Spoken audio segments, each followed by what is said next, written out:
Muller, and this is your mental health moment on the show in the morning. I want to talk to you today about us struggling in silence.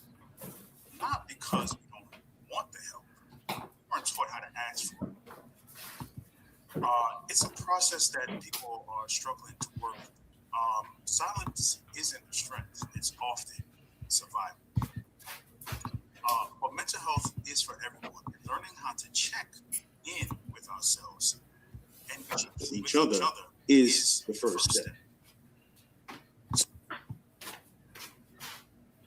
This is Aaron Muller, and this is your mental health moment on the Jones in the morning. I want to talk to you today about us struggling in silence. Not because we don't want the help, we weren't taught how to ask for it. It's a process that people are struggling to work through. We weren't taught. Silence isn't a strength; it's often survival. But mental health is for everyone, and learning how to check in with ourselves and with each other is the first step. So many of us were raised to push feelings. Many of us were raised to push feelings aside or just keep it moving. Vulnerability was seen as weakness, and emotional skills wasn't really taught. And over time, silence can build stress, anxiety, or even depression without us even realizing it. And it's really not about us failing. It's about what we weren't taught. And now we're learning that this is not the answer. We're learning new ways to cope and to connect. And struggle doesn't always look like sadness. It can show up as irritability, pulling away from people, staying busy all the time, or just feeling disconnected. After COVID, we see that people were reporting feeling isolated more, feeling more lonely. And sometimes we mask stress with just being active and doing things. So that's work, school, social distractions. Recognizing that these signs is the first step towards real change. So take a look at yourself and see where you are. Are you just keeping busy, doing busy work so that you don't have to really think and address some of the issues that you're going through? So I want you to take a moment and think about that. So what actually helps? You know, you're probably wondering. Start with the check-ins, not just a casual, am I good, but a real temperature check. How am I feeling today? And just knowing that therapy isn't for someone who's weak. It's actually strength training. Thinking about going to the gym, you're building strength, building endurance for the mind. Learning how to express yourself safely is very powerful. Learning to know what are some of the things that you're experiencing, right? And not just, this is who I am, I'm bitter, I'm angry, and everybody's going to feel it, right? That's just you projecting your feelings onto other people. So really taking a look at what you're going through, what you're experiencing. And therapy also creates a space where people can talk without judgment. Sometimes you may have friends, colleagues, people in your life that you can talk to, but you may not share every detail. They're missing key components that you feel judged about if you were to share in some cases. But those pieces is what really is going to help make a difference in terms of the shift or change you need to make. So with a therapist, you can have that opportunity to have those conversations. Because everyone deserves a space to feel heard. And therapy is not about fixing, right? Because there's this notion that something's wrong with you need to be fixed. We all need support. We all need understanding and permission to be human. It's about building connection, awareness, and then taking the small steps to check in with yourself. That's how change starts, one conversation at a time. So I hope you're keeping focus. And we're going to be doing this series with Ms. Jones on how you continue to build your mental capacity, how you can start to build awareness into yourself, and be mindful about how you're speaking to yourself. That's also key, right? We're also going to be talking about tools, tangible tools that you can use every day to navigate challenges, whether it be workplace challenges, whether it be at home, whether it be at both. We see a lot of people that are reporting feeling much more irritability, much more sadness and loneliness during this time. And as we're in February, you may start to recognize that it's getting lighter a little bit earlier, and it's staying lighter a little bit longer after we've endured some darkness during the winter time. So around February, your body's kind of dealing with that darkness, that low vitamin and things like that. So be mindful in terms of getting sunlight if you can, getting some fresh air, things like that, as we are dealing with kind of the late winter. So just be mindful about that. All right. So this is the Black Therapist, Almost Jones in the morning with your mental health moment, and stay tuned for the next episode.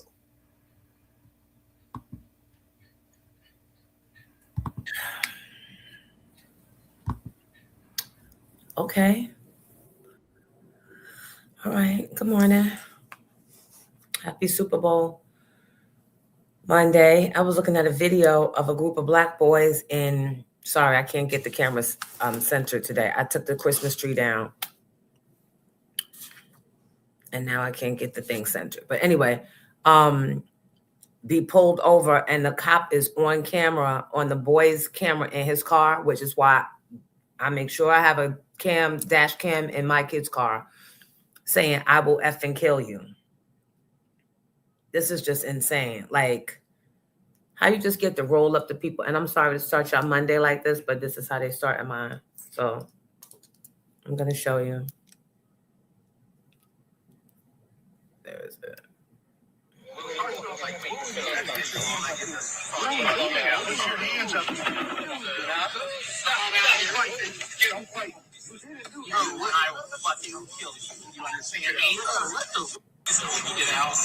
You hear that? Like, this is outrageous.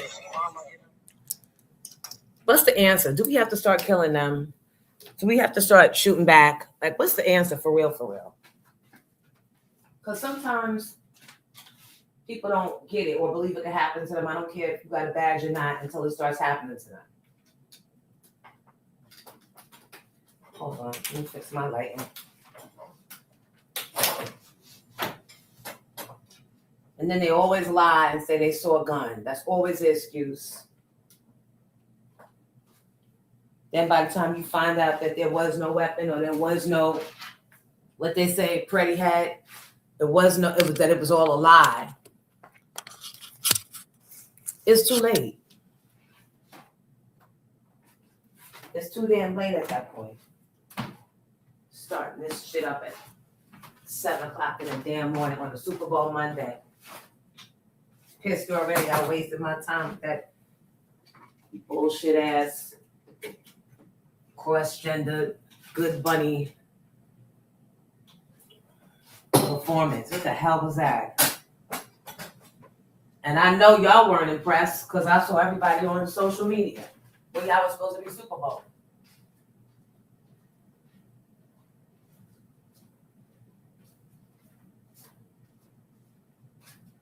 So talk to me.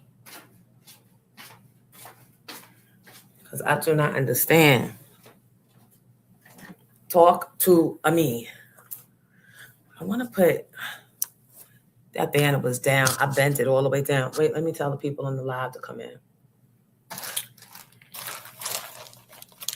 Gather myself. Hi, everybody. Good morning. You love the Bad Bunny performance? The best part was Cardi B not coming up. So stupid. Good morning, people. Can you come on over to YouTube? That's where we are every Monday. YouTube at Pink Champs the show. That's where we are, waiting for you to come over. We don't start until we got 100 and we got 61. I'm surprised y'all are even up. The schools finally got smart and gave the kids off. Oh, Natalie said it was a big F you to MAGA, so I was here for it. I was too, in that regard. But, and yeah, I guess I just needed to sit down and accept it for what it was. Whack performance be damned. Because I can't even understand. I felt like it was not for me. Look, my Eagles already got the dub last year. So I really don't care.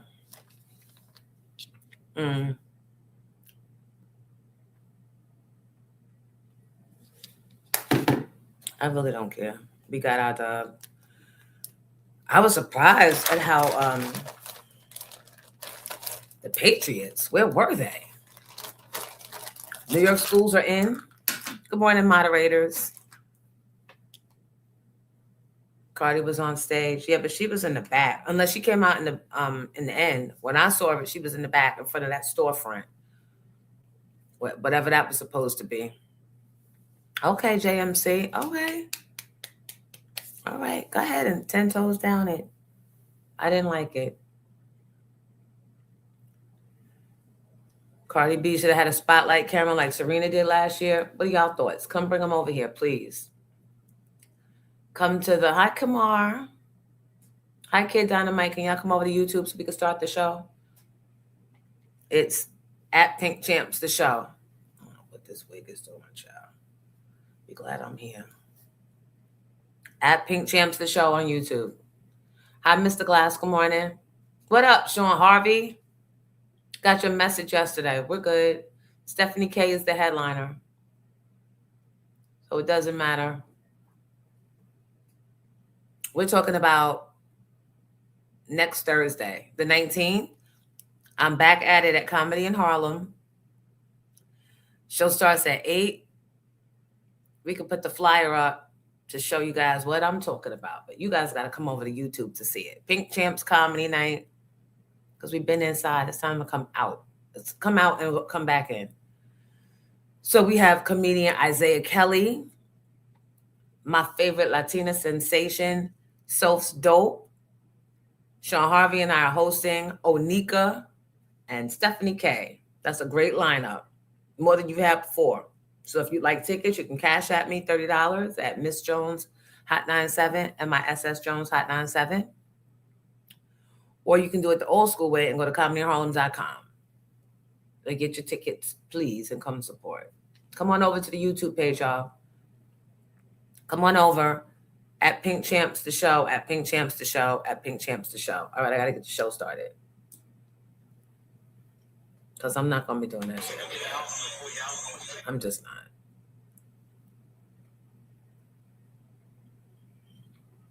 I'm not.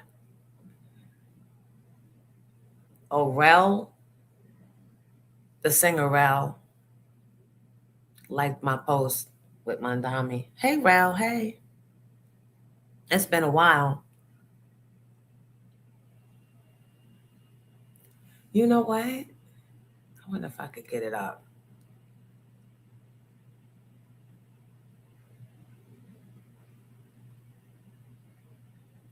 Rel did reference singing for me. Hey, Lamar Show. We got upset when Whitey didn't like Kendrick.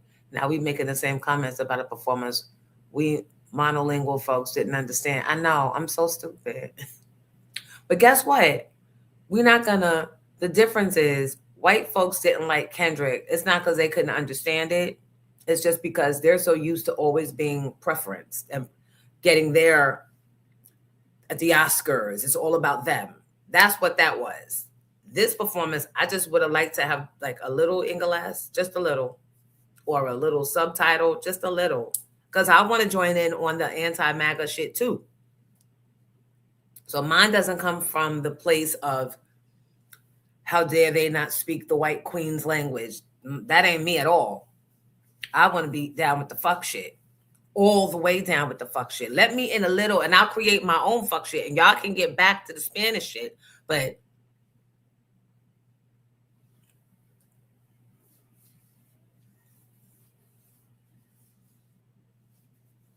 Lamar Show said, am I doing a 90s show? Yes, we're going to Punta Cana. Labor Day weekend. Morning, where can I buy the peppermint cup water? Oh my God. I went to 5 Liquors in Monmouth. I wanted to get lit. They probably, you know what, you might order it online, but they probably have it in like you might have to come further up north. Are you sure? Did you look in the refrigerator? Because they moved it off the shelves where I'm at. I'll go to Fairlawn next to the ShopRite. Where'd you go, Wegmans? Right. Barbie said at least Gaga sung in English. I didn't even know that was her. Gaga, although she's down for the cause, was not needed, says Natalie.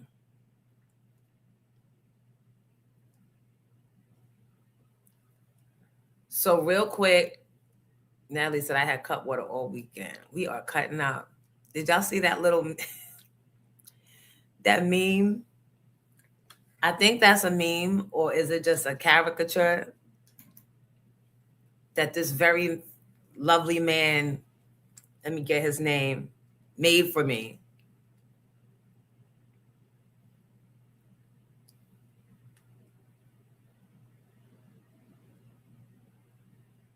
Menace. His name is Menace, Mr. Menace.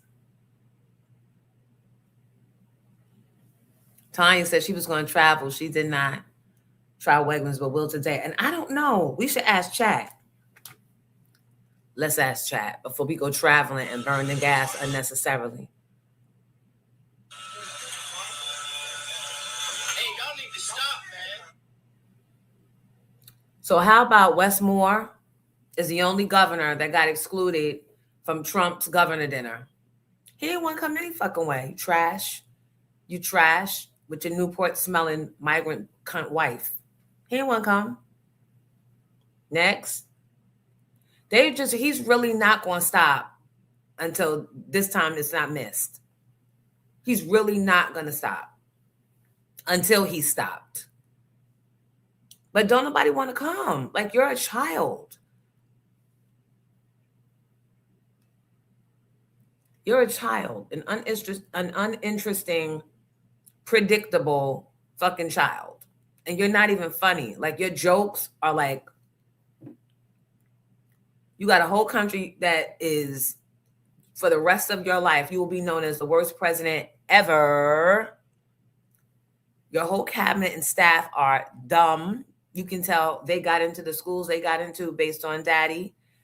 And they probably did those little SAT scams like the other white folks did for their kids. I love the exposing of it all. I really love the exposing of it all. So now people can actually see how dumb y'all really are. When y'all have everything and everything is going your way and y'all still can't get shit done, that's dumb. That's just who you are. Yep. It's a lot of race talk here. So if it ain't for you, I'll catch you on the rebound, maybe. Good morning. Welcome to the show. Happy Superbowl Monday. Yeah, he don't wash. Oh, I'm going to sue that black girl who said I didn't wash. Allegedly, you don't wash. Hi, Elaine. Thank you. Elaine started the lunch collection plate for today. Guys, this is what we do for those of you new here. Since there's no salary associated with this show, except for a thank you to our sponsor, Nationwide Bus Charter. Hey, Nick. Hey, Isabella. Hey, Iona Dance Team. And a new sponsor, Grayson Media. We're going to get the banners up in just a few. Now, you guys know Grayson, because Grayson came up here and did all up in your pockets, which we should probably do today. Let's play all up in your pockets. So somebody who is willing to let us ask a gang of questions about their job, how they started, do they like it, what are their hours, and then we all going to take a guess. Can we make that banner bigger? Just so we could show it. Or we can't just pop it in the...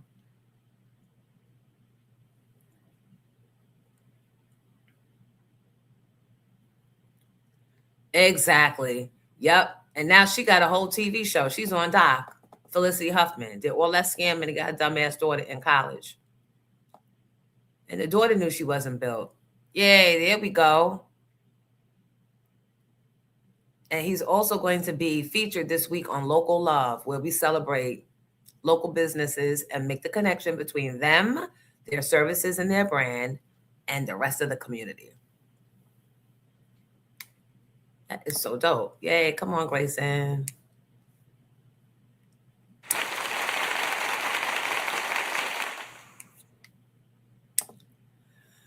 Hi, Nicole Headley. Reginald said, please stay and don't leave again. I like this kind of Miss Jones. Well, thank you. That is the plan.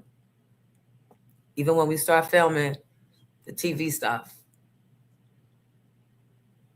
Yep, that's what happened with Aunt Becky from Full House. They were scamming to get their kids in schools and on the sports teams. Yeah, sports teams just to get them into school. So this is why I say they go to lows beyond. Nothing they do surprises me. Oh, how cute is this? How cute is she? That is the artwork from Menace. Let me give Menace some love.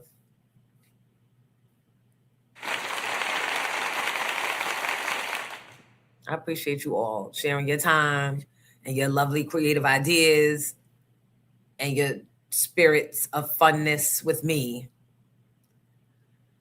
You see that can? It did say cut water. I was like, we ain't giving no free promotion. So he changed it to cutting up in the morning.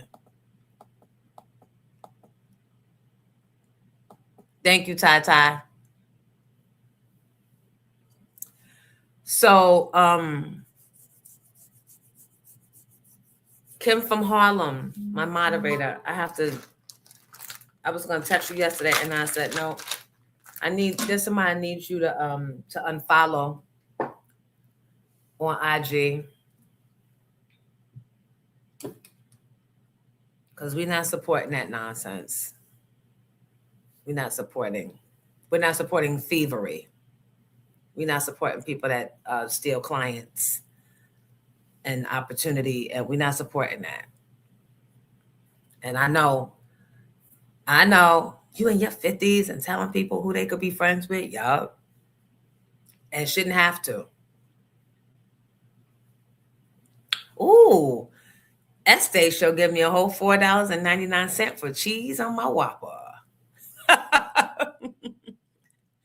No, that's literally what it says. Put some cheese on that Whopper, but thank you. Although I gotta tell you, Whoppers don't taste, they ain't Whopper no more. They don't taste like they used to. They taste really like, should I be eating this? Something about the meat and it's running through you real fast. It's running through you like abnormally fast. So Mandami signed an executive order for ICE to not be able to fuck with New Yorkers. Thoughts? I think you know. Kim, you can guess. Big Bird. Big Bird with the fur.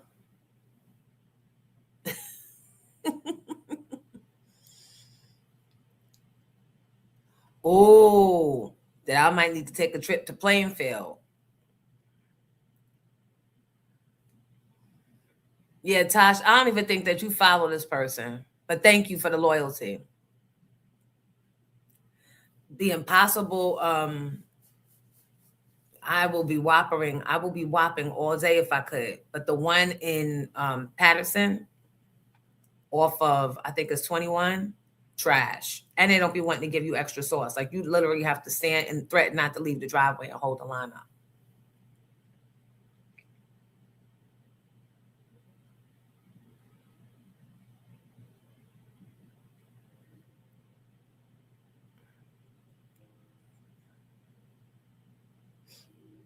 Ulysses, good morning.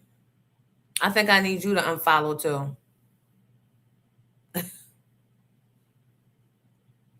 And since you in here, Big Bird, good morning. Yes, Asia.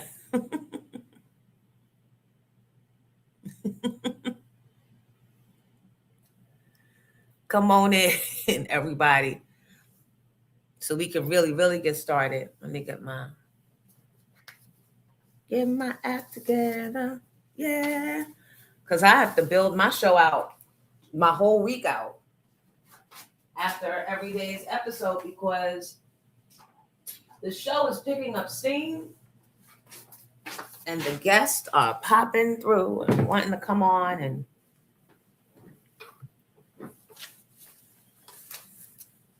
so, come on, highlights of the Super Bowl. Was it the food you were eating? Was it the commercials? What one in particular? I actually, and you know what? If you would like to come up and talk, I will send you the link so you can do so. Just let me know.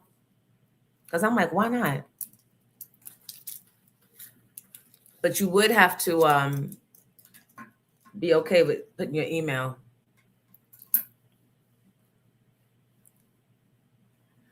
Estee Show gave me $2 more and said, damn, get the sauce too. Thank you. Good morning, Georgiana. The commercial with Melissa McCarthy was my favorite. Now, what was that about? Kim, you want to come up and say, or no? The Burger King commercial with all the old TV guys from the 80s and 90s. I like that too. Whitley looked like Whitley back then. You said, why do we have to hear about your upcoming surgery on the podcast? Nigga, I'm still not speaking to you. Go back in the motherfucking closet before I block you for real. And I just be saying stuff because Flip be wanting to, like, he be wanting to sensationalize me. So I give him what he asked for. I only watched the halftime and then I fell asleep. Tranquil goal. You ain't missed nothing. But you would have missed the sleep. Hi, Lisa W. Good morning.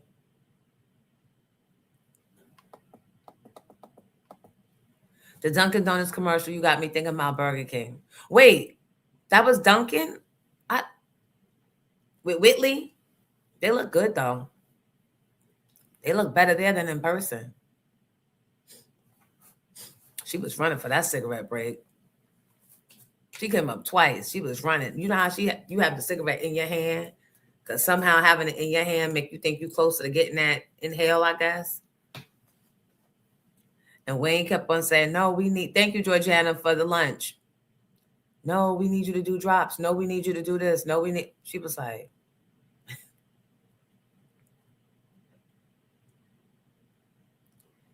Kim said the game was good too. Were we watching the same game? Ciao. Estee Show with Kid Rock. I don't know what that was about. Let me send the links to Mike Sean.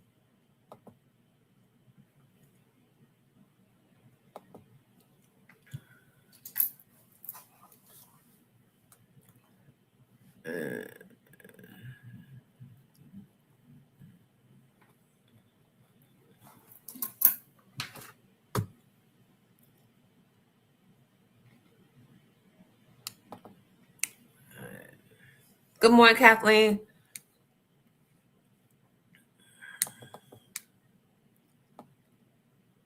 Are you going to discuss Governor Westmore being excluded from the governor's luncheon? We already talked about it.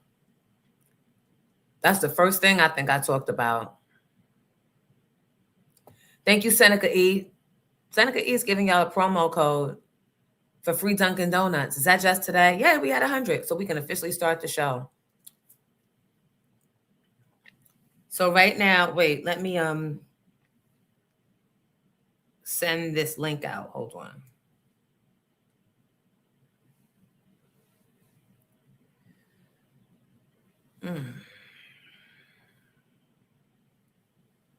Jerome P.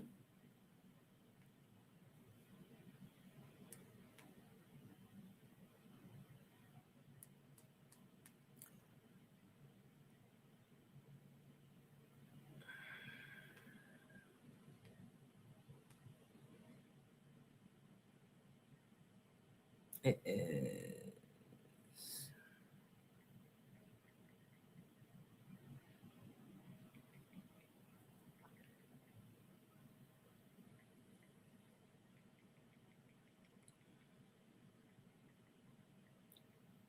Hold on, y'all.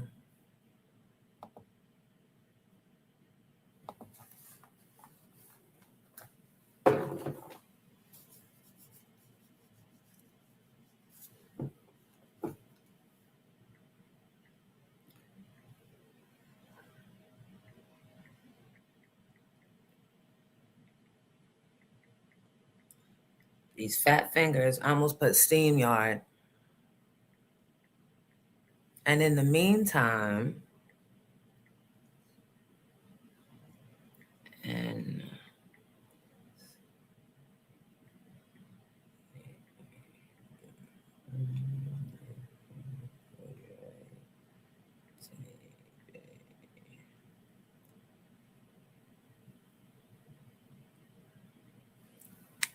all right, let me come back. Send this to Mike, just in case.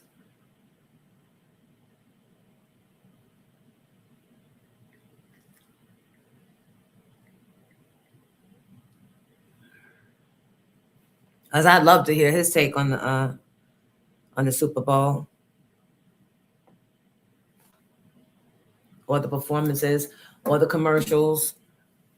Where were the Patriots? It's like they never showed up.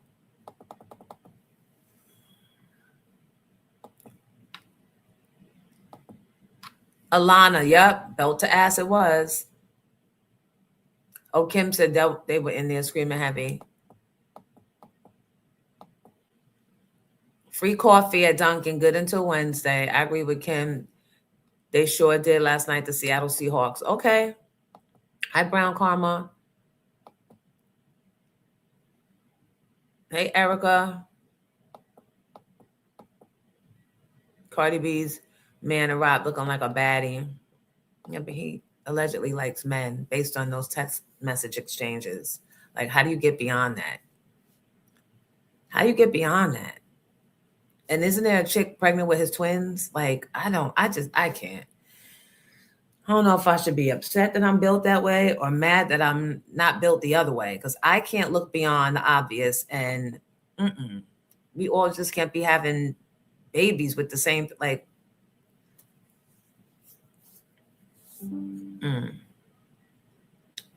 You know what, Giddy? I have to, at some point, ask for your help in disconnecting the text, because it keeps popping up on my computer. It's going to make the battery die faster. I don't even know why it's doing that. Shay Bella said they shouldn't have been there in the first place. Right. Who should they've been broke up, but why is she always popping up there?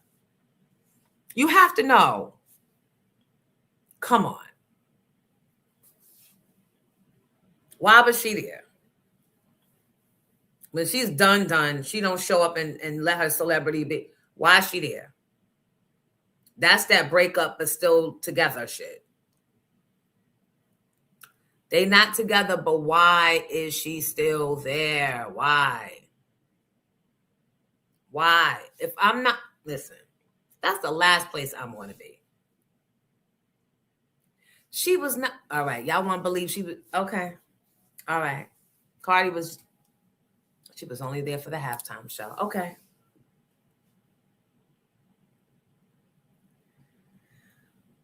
The fact that she left before the game was over just makes me feel like she's not as dumb as I believe she is. The fact that you go out of your way to be there, and you were at the other game. Wasn't she at the final game when they made the playoffs? Stop.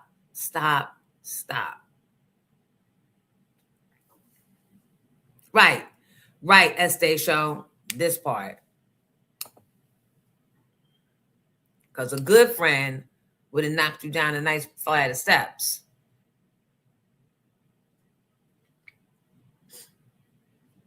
I'm like, y'all know the routine. Y'all know that you're not supposed to show up. If you over and you in the public eye, you don't show up. Just like regular friendships. If we're done or I fire you, move on. Like, I'm not coming to nothing.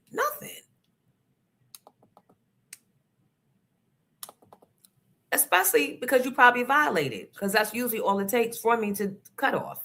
So don't do that. Good morning, Jodeci. That's that we broke up, but we still sleeping together nonsense. And you're not even breaking up for the right reasons. Now, I'll tell you what did break my heart. Watching Shanice, Evelyn Lozada's daughter, more pieces of that interview. It's bothering me now. Like, it's bothering my spirit as a mother and my soul as a woman. For those of you that don't know what I'm talking about, I don't either. But, hey, Joe, I saw an interview with Evelyn and her daughter Shanice. The game came in for a part of it last week. We talked about how he blatantly said to her face, I told you before I got you pregnant that I wasn't changing no diapers, or after I got you pregnant. But I told you ahead of time that I was not changing diapers. Did you think you were going to change me? And painfully, with a broken voice, she said, mm-hmm. And Evelyn just let out a big laugh. Like that I had a problem with last week.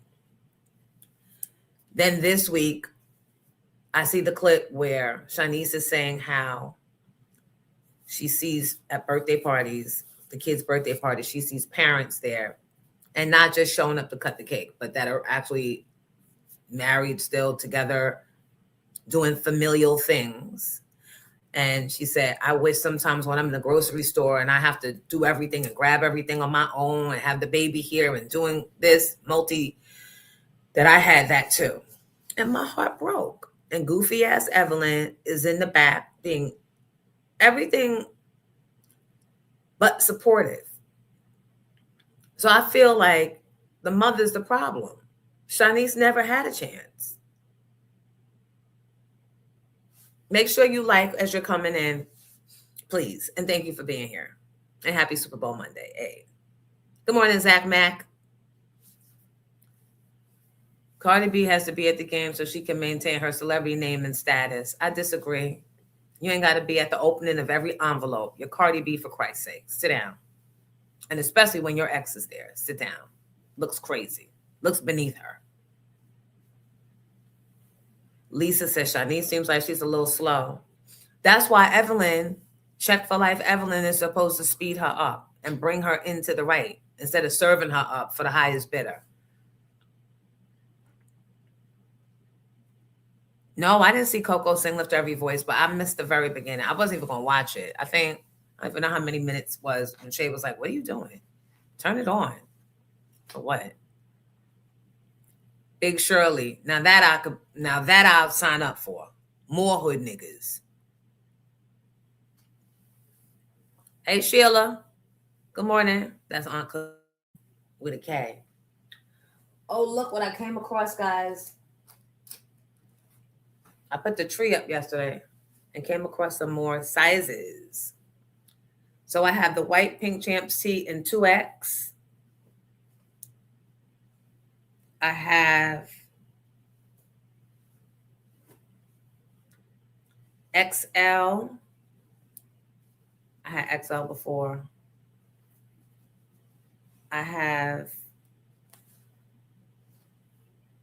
medium. This one, yep, I have 2 white, 2 XLs.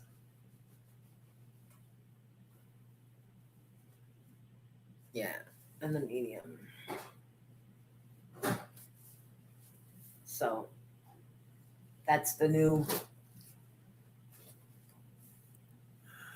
things.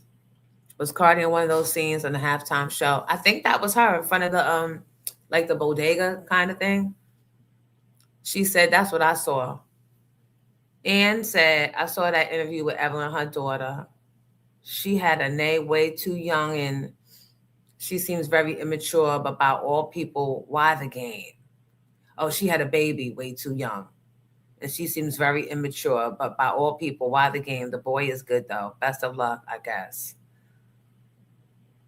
I don't like how Evelyn is using her unfortunate relationship situation, because this will pass. Shanice will be fine. The baby will be fine.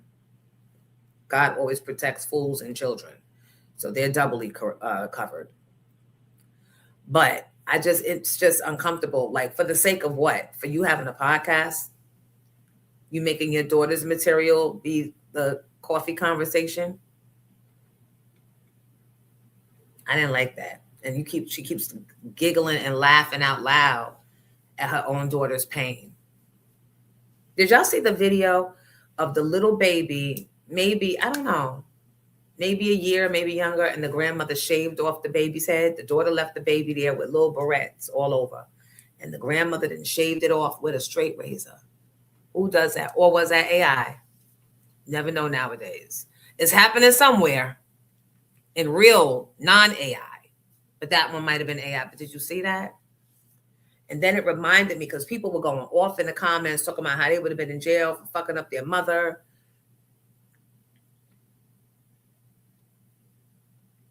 Yep, and let me put these comments up so when I say yep, y'all know what I'm referring to.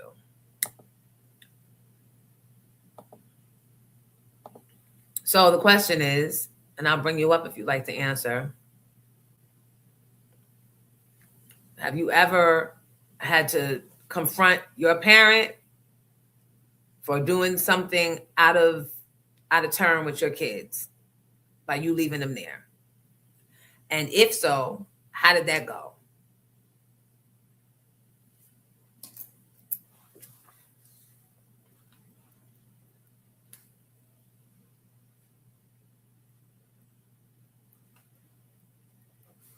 The number to dial is, no, we're not doing numbers to dial. We're not doing numbers to dial. Did you ever leave your child in the care of a parent? And I'm saying parent specifically because number one, that was what this video was about. And number two, leaving it with a babysitter, there's recourse. You know what I mean? But your parent who brought you in the world and raised you, that's a whole different. And I will share with you a story of my own once I get in your business. And start figuring out who's coming up to play all up in your pockets today. People, as you're coming in, first of all, good morning. Welcome to the show. Please make sure you like and subscribe. That's the only way this thing continues. Got to get the likes up. Good morning, Marco. Marco, I know you got something to say about the Super Bowl. Hi, Mecca.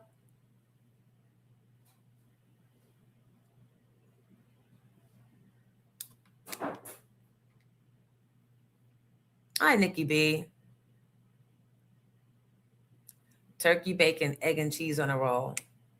Like turkey bacon. It always tastes, well, at least the one around the corner from where I was working always tasted just like tasteless rubber.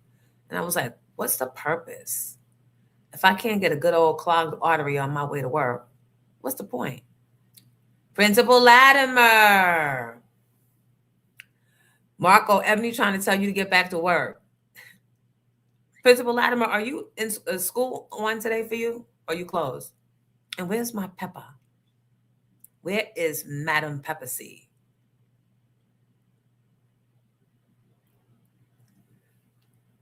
So, Eb, I was saying there was a video of a grandmother shaving off the grandbaby's hair. It had a whole bunch of little barrettes. Hair wasn't but so long, and she shaved it off with a straight razor.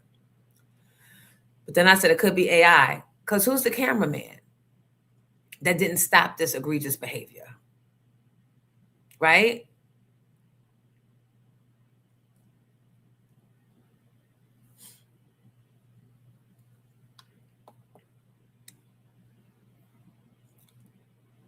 Was it AI? Okay, good. It was AI. But it was real for somebody.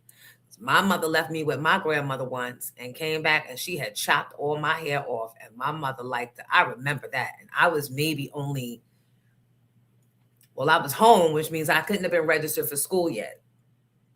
3 or 4 maybe. My mother was hot steamroller. So, but all right, it was AI, but it was real for someone. And I was that someone. I think they stopped speaking for a while. And it always comes back to, well, if you could do a better job, don't leave them here. Why? Why can't I trust you to not take to my child's hair with scissors when I'm going grocery shopping or just need a timeout? Why? I don't know. Have you been the grandmother to overstep? Good morning, Missy. Welcome. Happy Super Bowl Monday.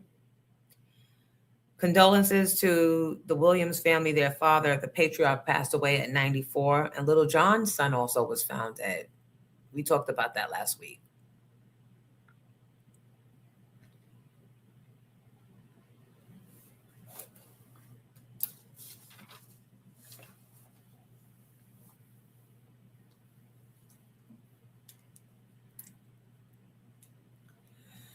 Mecca, you late. We talked about that last week.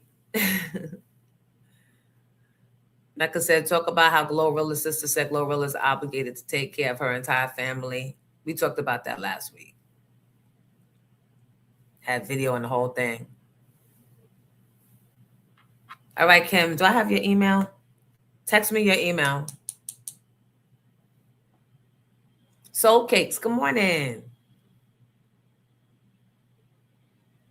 Elaine, right? Apparently they're not shaving, but somebody is somewhere.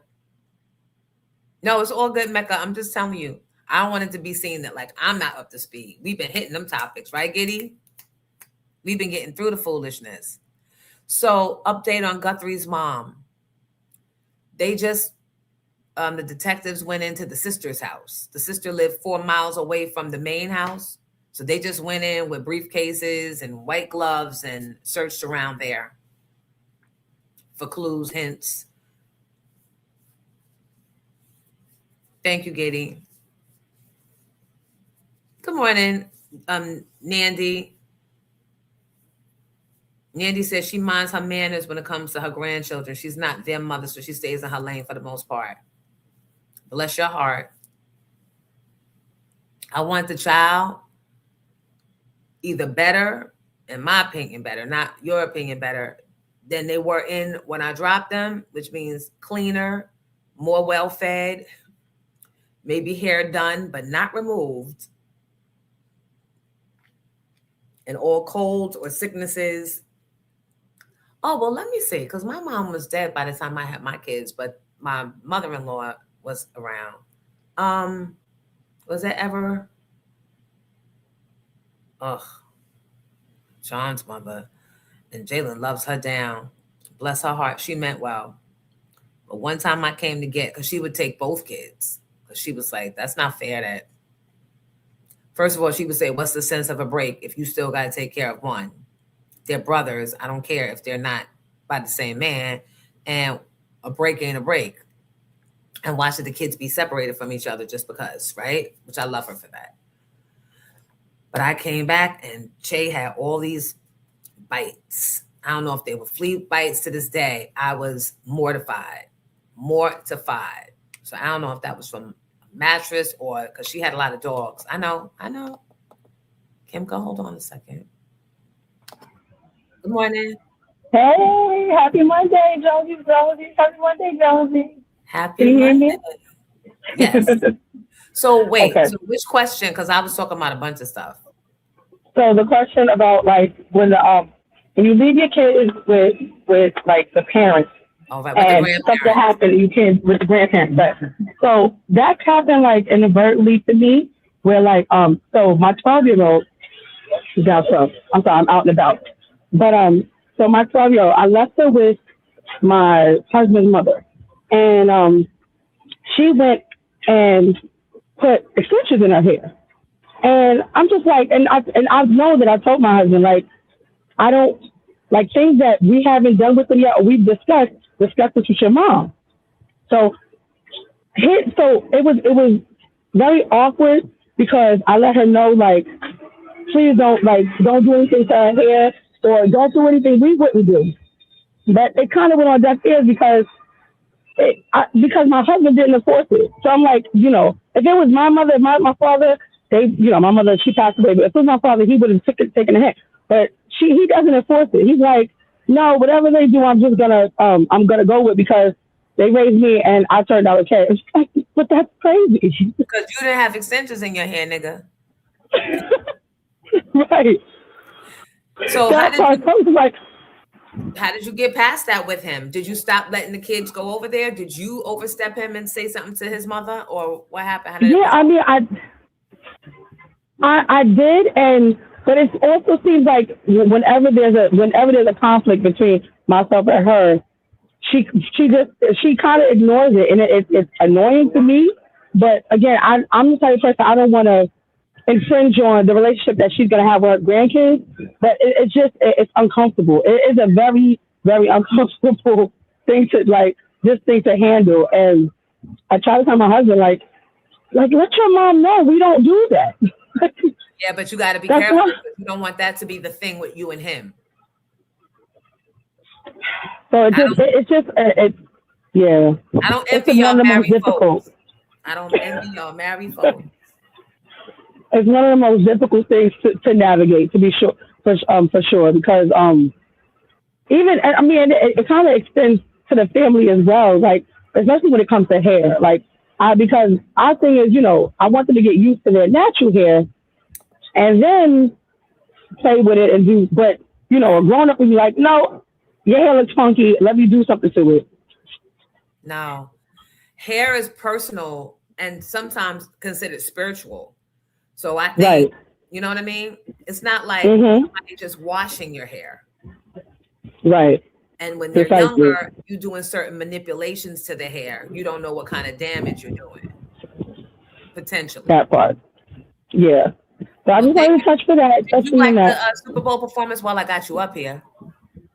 Yeah, I did. And with I had read an excerpt the night before about Bad Bunny is I call him Benito, just because that sounds a little bit more good to me. But I feel his music, and I like the performance, and I think the imagery that he was trying to give, which is, this is my home, this is real to me, true to me, and I liked it. The only thing I got from the performance that I understood, because everything was in Spanish, was when he introduced his name, but it was still very, very, it was a good performance. And I think I looked at something where Chris Brown said, "Oh, they need me." I'm just like, here comes Chris Brown.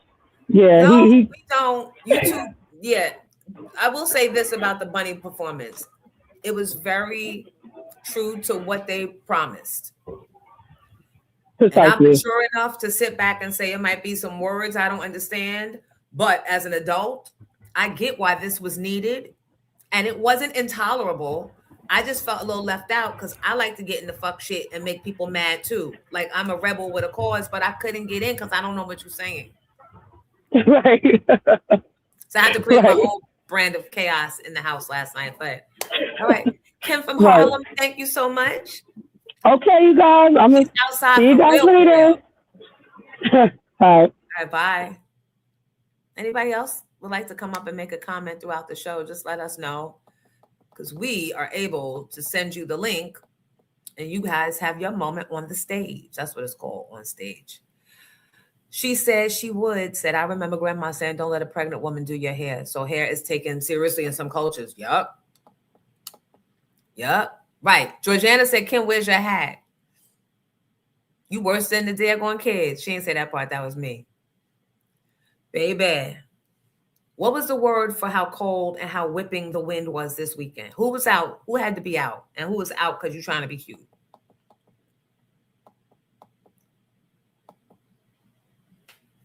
Miss C says she watched the episodes of Queens Flipping Friends. Oh, there's a new episode out. He didn't share it with me this time. That damn shampoo is irking, but y'all funny. Miss C, I don't even. Giddy's still laughing behind that. We spent it was like a portion of, so me and Queens Flipping Shampoo have started this Thursday thing. I don't even know what to call it yet. Queens Flipping Friends. We just be talking. Shampoo comes with topics. I come with topics, and we just be talking. But the stupid thing is that we all be talking about different topics at the same time. So can't nobody keep up, pay attention, understand what's going on, and everyone feels complete. But nobody heard us because we're all just old people, except for Flip. But this week, we spent 30 minutes, at least 30 minutes, talking about Dr. Sebi and why he got arrested and how that led up to him being imprisoned and ultimately dying in jail, right? Flip even pulled up the article to get what I try to stay away from is facts, right? Pulled up the whole article, read the article. We done went back and forth talking about our experiences with Dr. Sebi and how I was the first one to bring him to New York radio. And right at the end, he gonna go, shampoo, go. So how he died? I said, bye, Flip. I gotta go. And I got up to leave because at that point, I said, we just spent the last 30 minutes talking all up in how this man died. And he gonna say how he died. I gotta go. And I really needed to go anyway because shampoo was late. But he's funny. Sometimes he be going there with comments and I just put my head down because I'm not battling like Storm Buckwild. I'm not battling nobody. And I don't have to engage. I don't feel like I have to be Captain Save a co-host. Captain Save a co. I don't have to be that. Yeah, Giddy, we got to do something because my text messages are popping up on my computer screen. Thank you, Bianca Wallace. Thank you so much. Bianca sent me lunch money. The plate is going around. No amount is too small. 99 cents. A half penny will do. And if you haven't got a penny, then a half penny will do. Hubby has to make Mother Dearest aware that they need to honor your house rules as it relates to the kids, not the other way around, respectfully. I wonder what type of mother-in-law I would be. I think that depends on the daughter-in-law. And I think it would depend on the dynamic of the marriage. If I feel he's not standing up for himself enough, I'm going to balance the play. And if I feel like they're balanced and they got their own system of doing things, I'm going to mind my business until things go awry. And then if they come for my advice, right? But if they look like they manage it, no matter how dysfunctional it might be, if that's the way they doing things, because shit, what the fuck I know? Why my ass ain't married? Bad decisions and bad choices. Mecca, yup. She said, as an adult, let me just clip her comment. 142.3 million viewers for the Bad Bunny show. I get it. I just wanted to add my little 2 cents to the fuckery. If we all out here to make MAGA mad and stand up, can we do our little our translation of the fuck shit?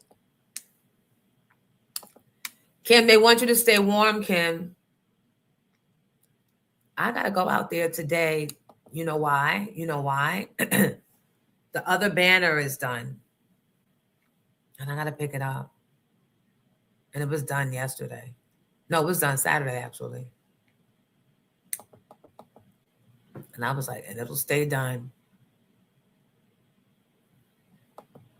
Ooh, she said that air was cutting ass, that wind yesterday.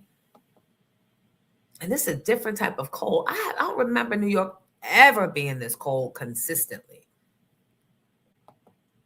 It made the 34-degree weather the other day feel like summer.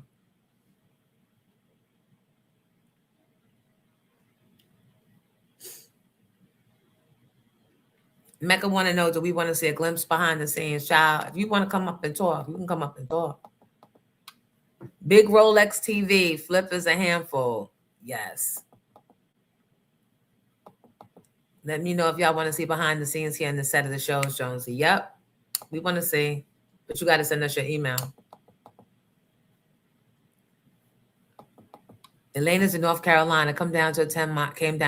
Oh, I'm sorry about you losing your brother.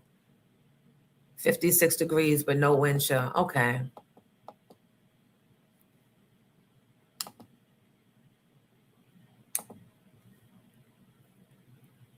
It's a herb. It's pills. There were pills that I took from Dr. Sebi for the fibroids, and now it's in a liquid. Yep, shrink them babies right down. Is Wendy going to replace Sherry? That would be good karma. Wendy can't remember shit. I don't know why y'all won't let the Wendy coming back dream go. Because short of God striking her with lightning and bringing back her memory and her faculties and her being able to be present in a conversation, because we're all seeing the same thing. And y'all think because she got on a nice red lipstick or the hair is not as fucked up as mine is, that she's healthy again. Wendy will never, can't say never because I'm not God. But it's going to take some things for Wendy to get right, if that's even possible. Because it may not have been the diagnosis that they tried to say, but it was something. And my take on that was once again, Wells Fargo, who is known for scamming Black people and stealing our money. Wells Fargo is known, been dragged through courts, have had to pay back Black people. They are not our friend on any level. They are the worst bank ever, Wells Fargo. And I speak from experience. And I ain't saying allegedly. You're horrible. You're horrible. They either saw Wendy, everybody watches, especially someone of Wendy's status and caliber, saw what was going on, heard what was going on, and somebody in the office decided to be slick and make a phone call and act like it was a call of concern. And that's what started the whole investigation of, we should put a guardian because we don't want to be responsible, and we have to be responsible and be proactive. And then they supported it with, in my opinion, now I have to say this allegedly with the withdrawals that her son was making, right? So that's how they backed it up. And look at this boy, he's coming in here taking all of his mother's money. Bitch, that's what Black rich people do. We let our kids run through our money, our business, our money. Just because y'all kids try to murder y'all for y'all money, that's not what's happening with Wendy and her son. $10 to you, $10,000 to you is $10 to Wendy and her son. But they got that shit in motion. And then the bitch judge granted her friend, her colleague, who's a guardian, put her on Wendy's case. This is all me alleging. Made her friend the guardian. So now the judge gets a kickback because judges be on the take. The guardian gets a little check. Now they selling off Wendy's condo that she got at like such a cheap, I think she told me a little under $1 for that duplex on West Street.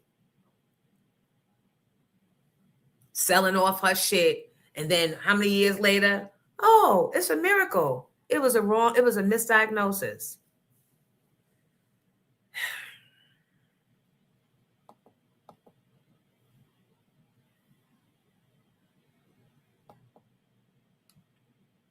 Mecca says is she up here? Mecca, you coming up? She was working on the set of Tracy Morgan's new show. They had mad commercials for that last night. We already completed season 1. We were on hiatus from December. We start back March, but in the meantime, I'm on another show. Good. I'm glad that you keep it, that you keep working in that industry where a lot of people are still recovering, still from COVID.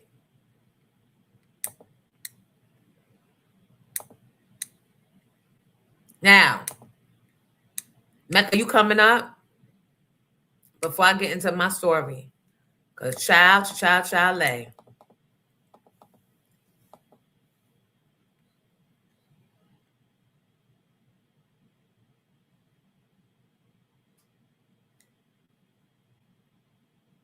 Giddy went to the women's Rucker game this weekend.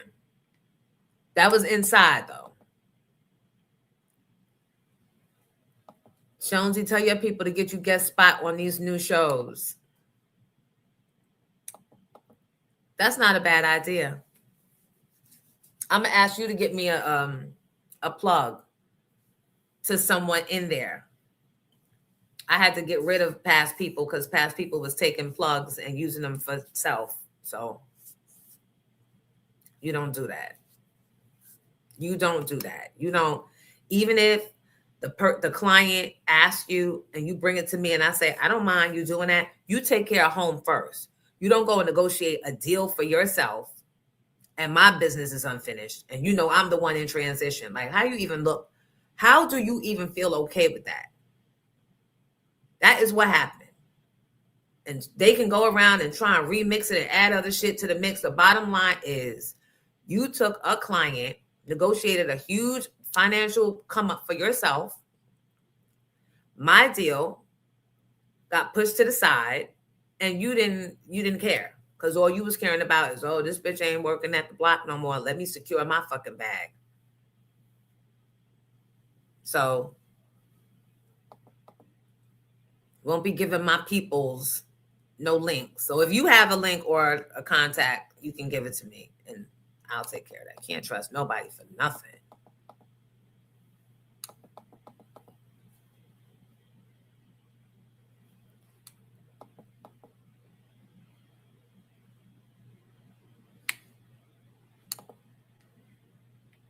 All right, Mecca's going to come up in a minute. Big Rolex TV said, God bless Wendy, but you're the captain now. Ugh.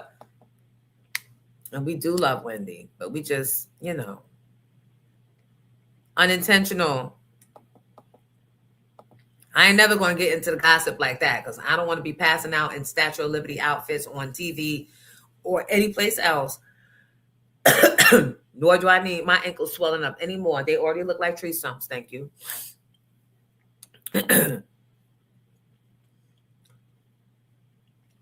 Wells Fargo is the devil. Why Jay-Z ain't bring his son out to the football game? From what I understand, the son is allegedly on the spectrum and doesn't do well with big crowds or loud noises.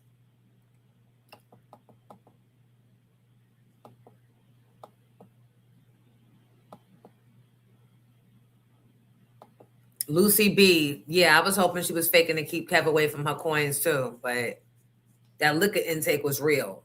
So while part of it might have been extra, I witnessed that liquor shit myself, and that was just a short span of time. But she had been hospitalized for the liquor prior to, allegedly. Perry Thompson, thank you. Thank you for joining. Happy Super Bowl Monday, people. Make sure you like this, please, even if you got to bounce. Thank you for coming for however long you could come and stay. Why you can't click on? 143 in the chat, only 85 likes. Come on, kids. We can do better.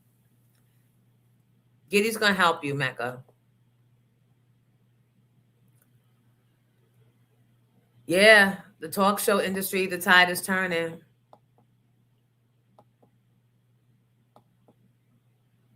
Natalie said, why do people care so much about the kids? I mean, I don't know that people care so much. It's just that when we see one or two all the time, when you put one forth, you open up the door of questioning, where's the other one?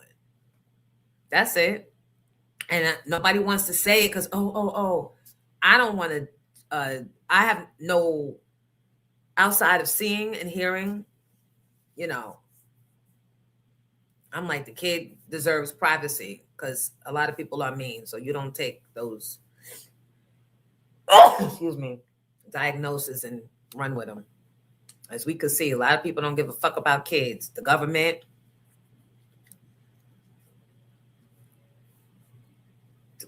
don't give a damn about kids at all. That's why the mass shootings continue to happen. That's why the Epstein files, this shit should have been shut down. They don't care. So if we don't take care of them, we can't expect the world to. She's waiting for the link, Giddy. Chase isn't much better. It's a commercial bank. Try Apple. Oh, I used to love Apple Bank. I think that was one of my first banks. Chemical and then Apple. No, Chemical, Astoria Federal, because that was the only bank that would cash, without you having an account, would cash the McDonald's checks. McDonald's was right on Steinway Street, and Astoria Federal was like 2 blocks over on, I think, 31st Road or Avenue or Drive or Place or Boulevard. Check the private chat. Oh, okay.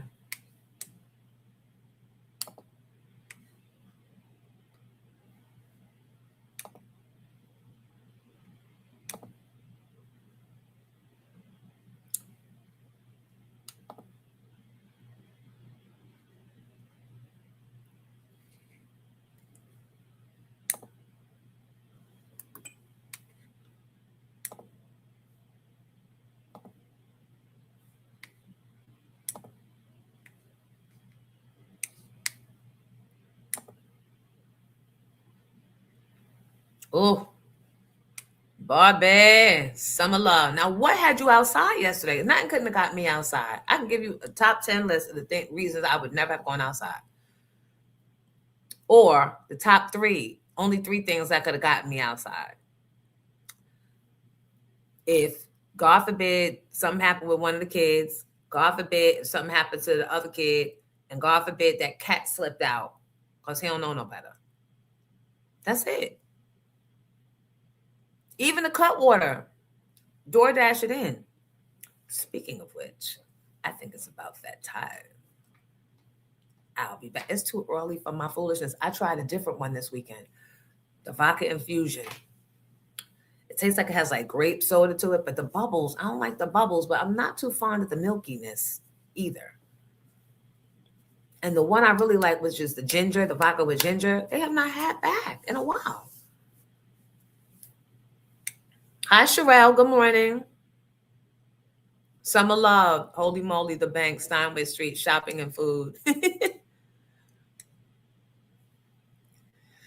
Yeah, Apple, that was on 66th Street and West End Avenue back in 1996. It had just opened up, and I lived upstairs in that building, so that was a convenient bank for me. And then I moved to Harlem, and I didn't see one yet. Here comes Mecca Global. Hold on. Hi, beautiful. Jonesy,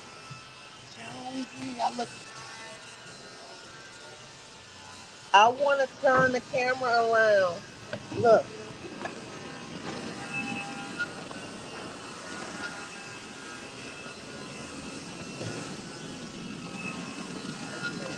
How are you?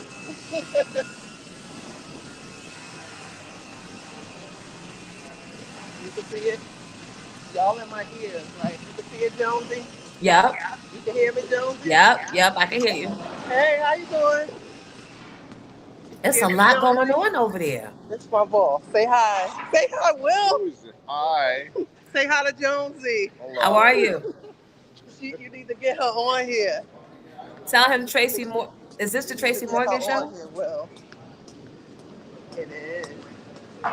Mecca. Mecca. No, I think this is a different show. No. Oops, sorry. Go ahead. Yes. Can you hear me, Jonesy? Yes, I can. Yes. Oh, yeah. This is exciting. It is.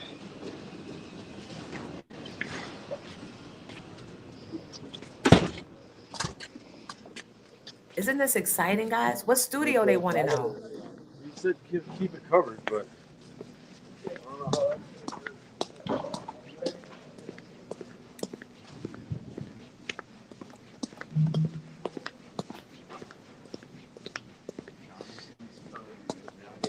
Lionsgate Yonkers. Hey. Ah. Hey. Lionsgate Yonkers. And what are you doing there?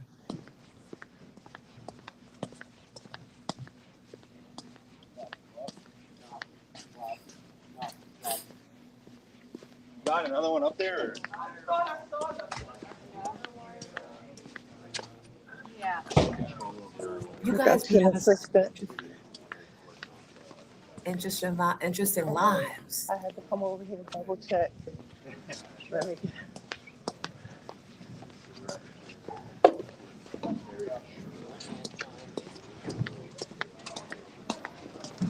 Oh, dude, I got you. So good. So good. Yeah.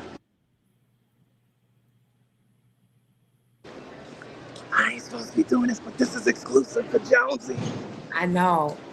And I ain't gonna say nothing.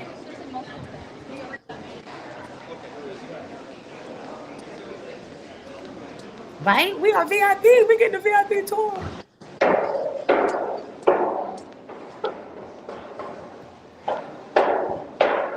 No, she not, because we deleting all of this.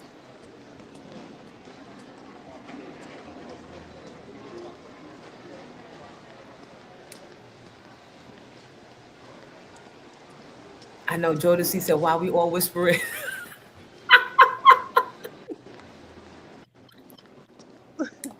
Hey. Hey, say hello. I'm putting you in front of the big guy. Say hi to Jonesy. Hello, how are you? Good morning.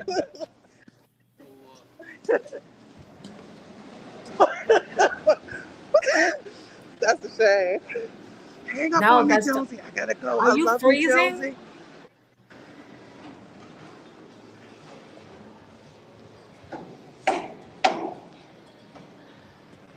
I'm about to go. Yes. Okay. Come back in the chat. Thank you. Yes, I'm cold. Go back. Get a coat. Don't worry about us. Yeah. Say hi to Jonesy. Jonesy and the Mosey. John, say hi. Ooh. Jonesy. Say hi, Miss Jones. Hi, Miss Jones. Welcome to what? I'm cold. I'm about to go back in my office. Wait, one more. Ricky, come here, Ricky. Ricky, come here. Okay. Say hi to Miss Jones. So how can we get Miss Good Jones morning. right here? See, everybody busy, Jonesy. I know, except us playing on the phone. Wait, one more and then I'm going. Danny, say hi to Miss Jones. Good morning. Hey! We gotta try to get her on this show some kind of. Absolutely. Say I love you, Miss Jones. We love you, Miss Jones. I gotta go, Jonesy. Hang up on Yep. me. Hang up on me. Hang up All on me. right. Click I out. will. I gotta go. I gotta go. That was dope. Right? Thank you for the tour. Yay.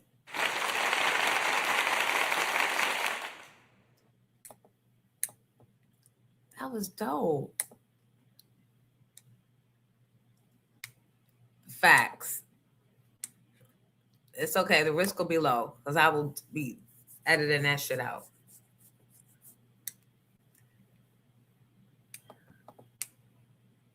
Because so everybody need their job, and she was doing us a favor.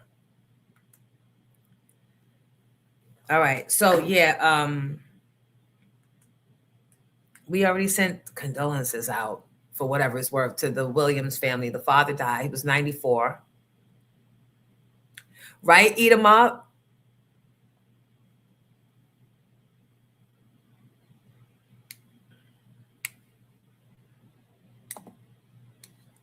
That was very nice of her. That was dope. Thank you again.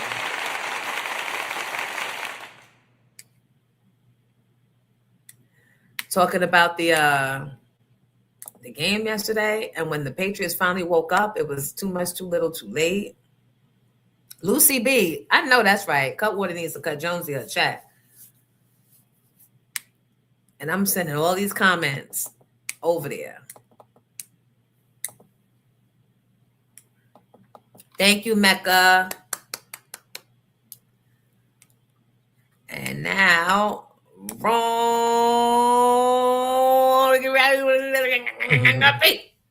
What up, Jonesy? What up, chat? What's going on, y'all? morning.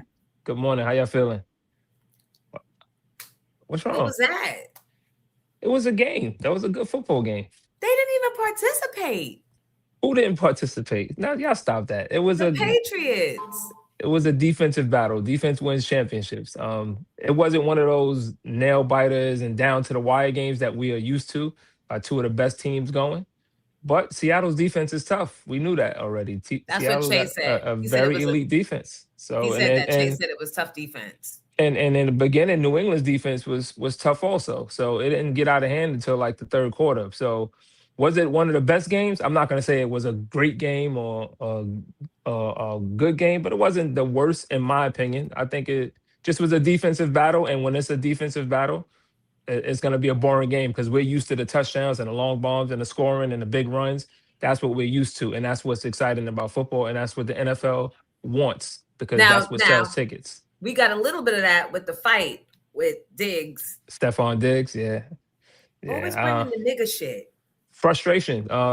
Frustration when the other team's defense is that good, when they're doing that good and they're holding you down and you're held to 0 catches, 1 catch, when you're used to having over 100 yards or doing your thing, it becomes frustrating and it gets in your head. And sometimes the person across talking to you, like that's their job to get in your head. They're going to say whatever to you. Some of the things that are said on, ask Che, some of the things he probably says to people and some of the things that are said to him on the field is to get you to snap and come out of character and not be in your game. And I'm pretty sure in the NFL level, it's even worse. Even some of the things that they do at the bottom of the pile when it's a fumble, it's some crazy stuff that goes on down there. So it's frustrating, but nonetheless, I mean, shout out to the Seattle Seahawks. They won the game. Shout out to Sam Darnold. Sorry, New York Jets. Y'all blew that one as well. Y'all had a quarterback, didn't know how to develop him. And now look, now he's a Super Bowl champion. Whoa. Yeah, because I'm not a Jets or Giants fan. So y'all Jets, Giants fans, hear me out. Last year, when Saquon Barkley went to the Eagles and won a Super Bowl, all the Jets fans were laughing in the Giants fans' faces. Well, how could y'all let him go? And now look at him. Yeah, he won a Super Bowl. And now the Giants fans are kind of reversing that back on y'all, saying, how could y'all let Sam Darnold go? Look at him now. It's the same thing. But the Jets, sorry, man. I had somebody that was good. So the same thing, not just the Jets, the Minnesota Vikings as well. They had somebody good. But nonetheless, I think it was a decent game. I think the halftime was better than the game, in my opinion. So shout out to Bad Bunny. Yeah, and to Lady Gaga and to Lady Gaga, Ricky Martin, and Cardi. Well, she was an extra. She was one of the extra. I thought the show was well put together. I thought the halftime show was dope. I wasn't really into the commercials this year, but I was more tuned into the game and the defensive battle. And I'm a defensive coach, so you got to understand. I probably approached it from a different aspect. I really enjoyed it, that part of it. But I wish it was closer. Drake May folded up, the quarterback for the Patriots. He didn't have a good postseason altogether, and it continued into the Super Bowl. I think they hyped him up a little too soon. So what happens today? They go back to the drawing board. Flies back and gets in the office, and they start making the lists and have the meetings. Who's getting let go? Nobody. I think they're a young team. You got to remember, Drake May, y'all, he's 23 years old. He's the youngest quarterback to ever start in the Super Bowl. He looks like he's 16, but he's actually 23. For him to even make it to the Super Bowl is an accomplishment, and he's, this is only his second year. So Drake May is going to be fine. They fucked him up on that flight back home. Nah, I think he's good. They got a future with him. It's not going to be his last time getting back there. I think his team, Stephon Diggs is a good he's a good veteran player to have in the locker room with the young wide receivers. They got Kayshon Boutte there. That's also gonna be a real good player. He did his thing this year all during the regular season. So I think they have a young team, a very good defense. They'll be back in the mix again next year. As usual, you go back to the drawing board, you fix the things that you need to fix, and you try again next year. I don't care about them at all because I care about my team being fixed for next year. The 49ers, they got other issues about the power plant being built underneath their field, causing more injuries that they got to solve. But it's sad. It's a sad time for me because I'm allegedly a huge football fan. No, that's true. That's true. The power plant. I want it to be true, but I mean. Oh, you mean that's what the alleged injuries? That's why the injuries are happening? Yeah. We'll see. I mean, it's enough to investigate. It's enough to investigate. Right. I like law and order. I need to understand the why. We just can't be, you know what I mean? Yeah. I mean, even the players now, the 49er players are also starting to wonder, why are we getting injured more than anybody else in the NFL? And maybe something too. It's worth at least looking into, but no excuses. And this is not about my team. This is about the Seattle Seahawks, who are in our division, who won the Super Bowl. And again, and my Eagles took it last year, so I'm good. Yes. Thanks, Jonesy, for the nice stab, because we haven't won since 1995. But I'm just saying. Let me give y'all a few more sports that happened. Did you yesterday. get any kids? Or any kids reaching out, or parents? No, not yet. Nobody's reaching out yet. They're following me, but nobody's giving me any stories, so I didn't get anything yet. And it's basketball season and wrestling season. So yes, if you have kids or nieces or nephews, I know there was a little girl in Old Bridge High School over the weekend, I think it was, or last week, that got injured. She's paralyzed now during a wrestling match. Oh, that's sad. Yeah, I'll look that up too. I look into some, like normally I follow Max Preps, which is high school sports. I get all the scores from Max Preps, but they're biased to football. I do know one. Shout out to my man Gabe from RBC. So Gabe just won. He became a All-American, a freshman All-American. I saw his celebration on his page. Oh, very nice. Okay. Yeah, Gabe. So shout out to Big Gabe, man. Super Gabe, freshman. What does it take to become an All-American? He had like I think something like 1,900 yards. He had a really big season. So you can have a real big season. They're watching you, following you, and to do that on varsity as a freshman was kind of sick. So Nice. RBC, by yeah, the way, is Shay's new school. They were actually yeah. our Red first Bank choice. Catholic. Yeah. For those that don't know what RBC means, that's Red Bank Catholic out in the south side of Jersey, South Jersey. But top school powerhouse in all of Jersey, but they're located out in South Jersey. So shout out to And Gabe. doing their thing. Had a fine season. Hmm. Yeah, shout out to them. Let's give you some basketball scores from yesterday too, y'all. I know we were all locked into the Super Bowl, but the Knicks actually whooped the Celtics ass, 111 to 89. Shout out to the New York Knicks. Brunson had 31 points in that game, and that helped the Knicks snap a 5-game winning streak that the Celtics had. So again, shout out to the New York Knicks. Shout out to Jalen Brunson. The Miami Heat beat the Wizards 132 to 101. The Raptors beat the Pacers 122 to 104, and the Clippers beat the Timberwolves 115 to 96. There was some movement, Jonesy, in this WNBA CBA proposal. It's also including housing provisions now. So they're saying they want them to have pay housing concessions to the players as well, in addition to the applicable minimum salaries that they're trying to get. So they're moving forward with these talks, and they're trying to get more and more for these women, female basketball players, as they deserve to. So, I'll keep you guys posted and updated on how those talks presume. But they're talking more and more now, and they're starting to get some things that they want for the WNBA players that they deserve. Uh, Sorry, I just had to. What's that? Somebody asked me, does Frenchman have any chance to beat Clarissa Shields? Oh, she has a chance. She's a good fighter, so she does have a chance. If you're asking me who I think is going to win, I think Clarissa's going to win. But that's going to be a good fight. That's going to be a good fight. Clarissa's not just going to wash her, in my opinion, but it's going to be a good So, fight. But I got Clarissa Shields winning. is this fascination with female boxing catching on? Because I saw social media with Peppa and Tretch's daughter Egypt trying to fight Krishan. I think that's the name. She's trying to box her or just fight her? Box. Well, she did like this and was like, "I'll step into the ring with you." Okay. I think Krishan did some celebrity boxing. I love female boxing. I like females in all sports. I think that the WNBA is taking off, and to me getting more exciting than the NBA in some aspects. I love women's college basketball. I love women's boxing. So yeah, I think it's catching on. Hopefully it catches on more, because I think females get the short end of the stick, so to speak, when it comes to recognition and pay. So, and if we don't all support them, they don't get the recognition, which means that they don't get the pay that they deserve. So yeah, I There's a think it question should for catch you. on. Does James Pierce, who does that say? Does James Pierce Jr. have a future in the NFL, or is it a wrap? Oh no, it's a wrap, bro. That's a wrap. Now, For give James us Pierce. backstory. Who's James Pierce? Hold on 1 second. He did something real stupid. I'm gonna pull up my story. I had something on him too. 1 second. I want to give y'all the exact story, so I'm not. 1 second. Sorry. I had this for tomorrow too, because I didn't want to go through it with the Super Bowl.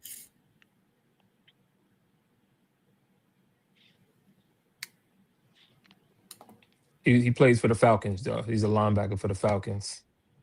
Make sure you like this, people, please, while you're sitting Yes, there waiting. please. So he got arrested. Let me see. This is allegedly. So he had a dispute with a WNBA player. He's a linebacker from the Falcons. And he had a domestic violence dispute against another WNBA player, Rakia Jackson, that resulted in 5 felony charges against him. And he's out after posting bond of $20,500 this past Sunday. So basically, aggravated battery with a deadly weapon, felony count of aggravated Stolton, just being crazy and ruining his career. So Was that I don't think. CTE? No, he's it could be, but I think it's just somebody just that's young and dumb and not making the right decisions. It's But usually never just that, though. Yep. It's usually never black and white. It's usually always something there. And to answer the person's question, the reason I say I think he's done is because I think the NFL had made a stand after the whole Ray Rice incident. And when you have something that blatant, I think that they're gonna they use Ray Rice as the bar now. So if you have any domestic violence, especially to that involves weapons to that and to that extent, I think that your chances of coming back are far and few in between. So, And they got their hands faith in- full about to try and hide and protect Tish from the Epstein files that he was allegedly caught all up in. Yeah. So this person, Big Rolex, what up? Shout out to you. The Commanders put too much faith in Jaden Daniel. Go Birds. All right, so that's one of your Eagles fans there. And he's saying about the Washington Commanders. I think Jaden Daniels, I think they didn't put too much. He just got hurt, but he's skinny as hell. He needs to gain some weight. But I don't think they put too much faith into him. And he's their franchise quarterback, so they're supposed to put that much faith into him. And he answered the bell his first season. He did what we didn't see a quarterback do since Lamar Jackson his first season. His second season wasn't as well, and he suffered an injury. But I think Jaden Daniels has a bright future. I think he's going to be one of the top quarterbacks again next season. So I know you're an Eagles fan, so you don't want to hear that because that's the Washington Commanders in your division. But yeah, Jaden Daniels is going to be all right, man. What other questions we got out there before I get out of here? Y'all know I'm flying out tonight, Jonesy. I'm out of here. Where you going? I'm going to Vegas first, and then I'm going to Ghana at the end of the week. Yeah, So I'm going to Ghana for 2 weeks. I need you to look at Ghana seriously, as if you were looking to see if I'm building a house out here for Jonesy. Is this someplace that Jonesy could live? Bet. I'll be out there for 2 weeks, so I have a lot of time to look around. I got you. Are you just You're going? thinking about relocating? Yeah. It's somebody's birthday, so they planned the whole trip, got a whole itinerary. But oh, nice. Yeah. Is this your I heard first a rumor time? that this is my first time going to Ghana. The only part I've been to Africa, I've been to Morocco. That's it. But I haven't been into Ghana, Nigeria, none of that stuff. So this is my first time. What was Looking forward to Morocco it. like? Morocco was dope. Morocco was real dope. Very, very nice. Very rich. Like I mean, where I was staying was really nice. The culture was dope.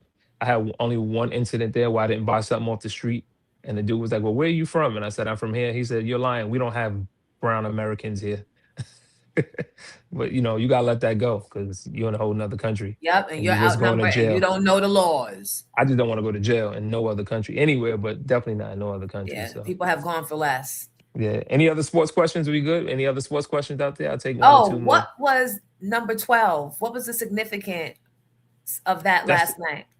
That's the Seahawks. That's the 12th man. So you have 11 players on the field, and they call all of their fans the 12th man because of how much support they get and how you can't hear in the stadium. So that's always going to be. They call them the Seahawks fans are called the 12s because that's the 12th man on the field, and it's loud as hell. Like when you play in Seattle, the players on the field can't hear their player next to them. They really can't. So they got to use hand signals. Hold That's on. how much their fans support. Don't them. go nowhere. Hold on. I want to show you something. All right.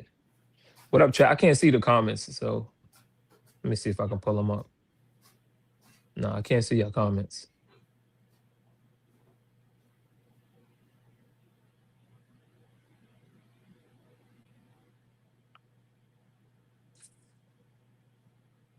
It's so interesting to me that the number 12 came up like that yesterday, because Thursday I went to this event and the woman was selling where you at? Did he go? Oh. I'm back. My bad. Okay. And the woman was selling repurposed jewelry. Mm-hmm. And this piece kept coming. I kept looking at it. And she was like, no one wants to buy it. When the woman gave it to me to repurpose, her husband was like, no one's going to buy it. Whose is that? Number 13? Is that Odell Beckham's? I don't know. Not ODB, what, 3, but.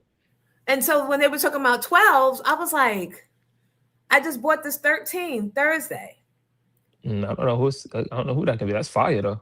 Isn't it nice? So my building in Astoria was building 13. Okay, it's a significance. That's what I'm gonna make it be. Nah, that's fire. Right? Yeah. So, was her husband a professional athlete or something, or? No. No, I think she just had a lot of. Maybe she was a witch. Where my witches at? Well, Ron, I appreciate you so much for still hanging with me. Of course, even after we left the building. And we love being in your business and in your life. So if you can, I don't know what the time difference is out there. Yeah, me neither. I don't know what it is either. I don't know what the time difference, and I don't know what Verizon charges. I got to check, but But even if you just take some video and send it, and I can post got it. you, Yeah, that's got all you. I want is like some interesting stuff. I got you. I'll send a video of me fighting the ape 1-on-1. No, I'm just joking. Yeah, please do not. I'm Nah, done with ape. I'll send you some interested video. Oh yeah, I shouldn't even say the word ape now after I what mean, this you idiot can. did. They're the Nah, ones with the thin lips. They're the ones with the ape lips and always telling us we look like apes. Like, I'm like, it's the craziest thing. Like, they're just jealous because we're strong like apes, and they come from mentally, us, physically, and spiritually. We have right? substance, so hey, And whatever. culture, and they have none of the Yes, above. So, yeah. Doesn't it suck? It would suck to have no culture at all, right?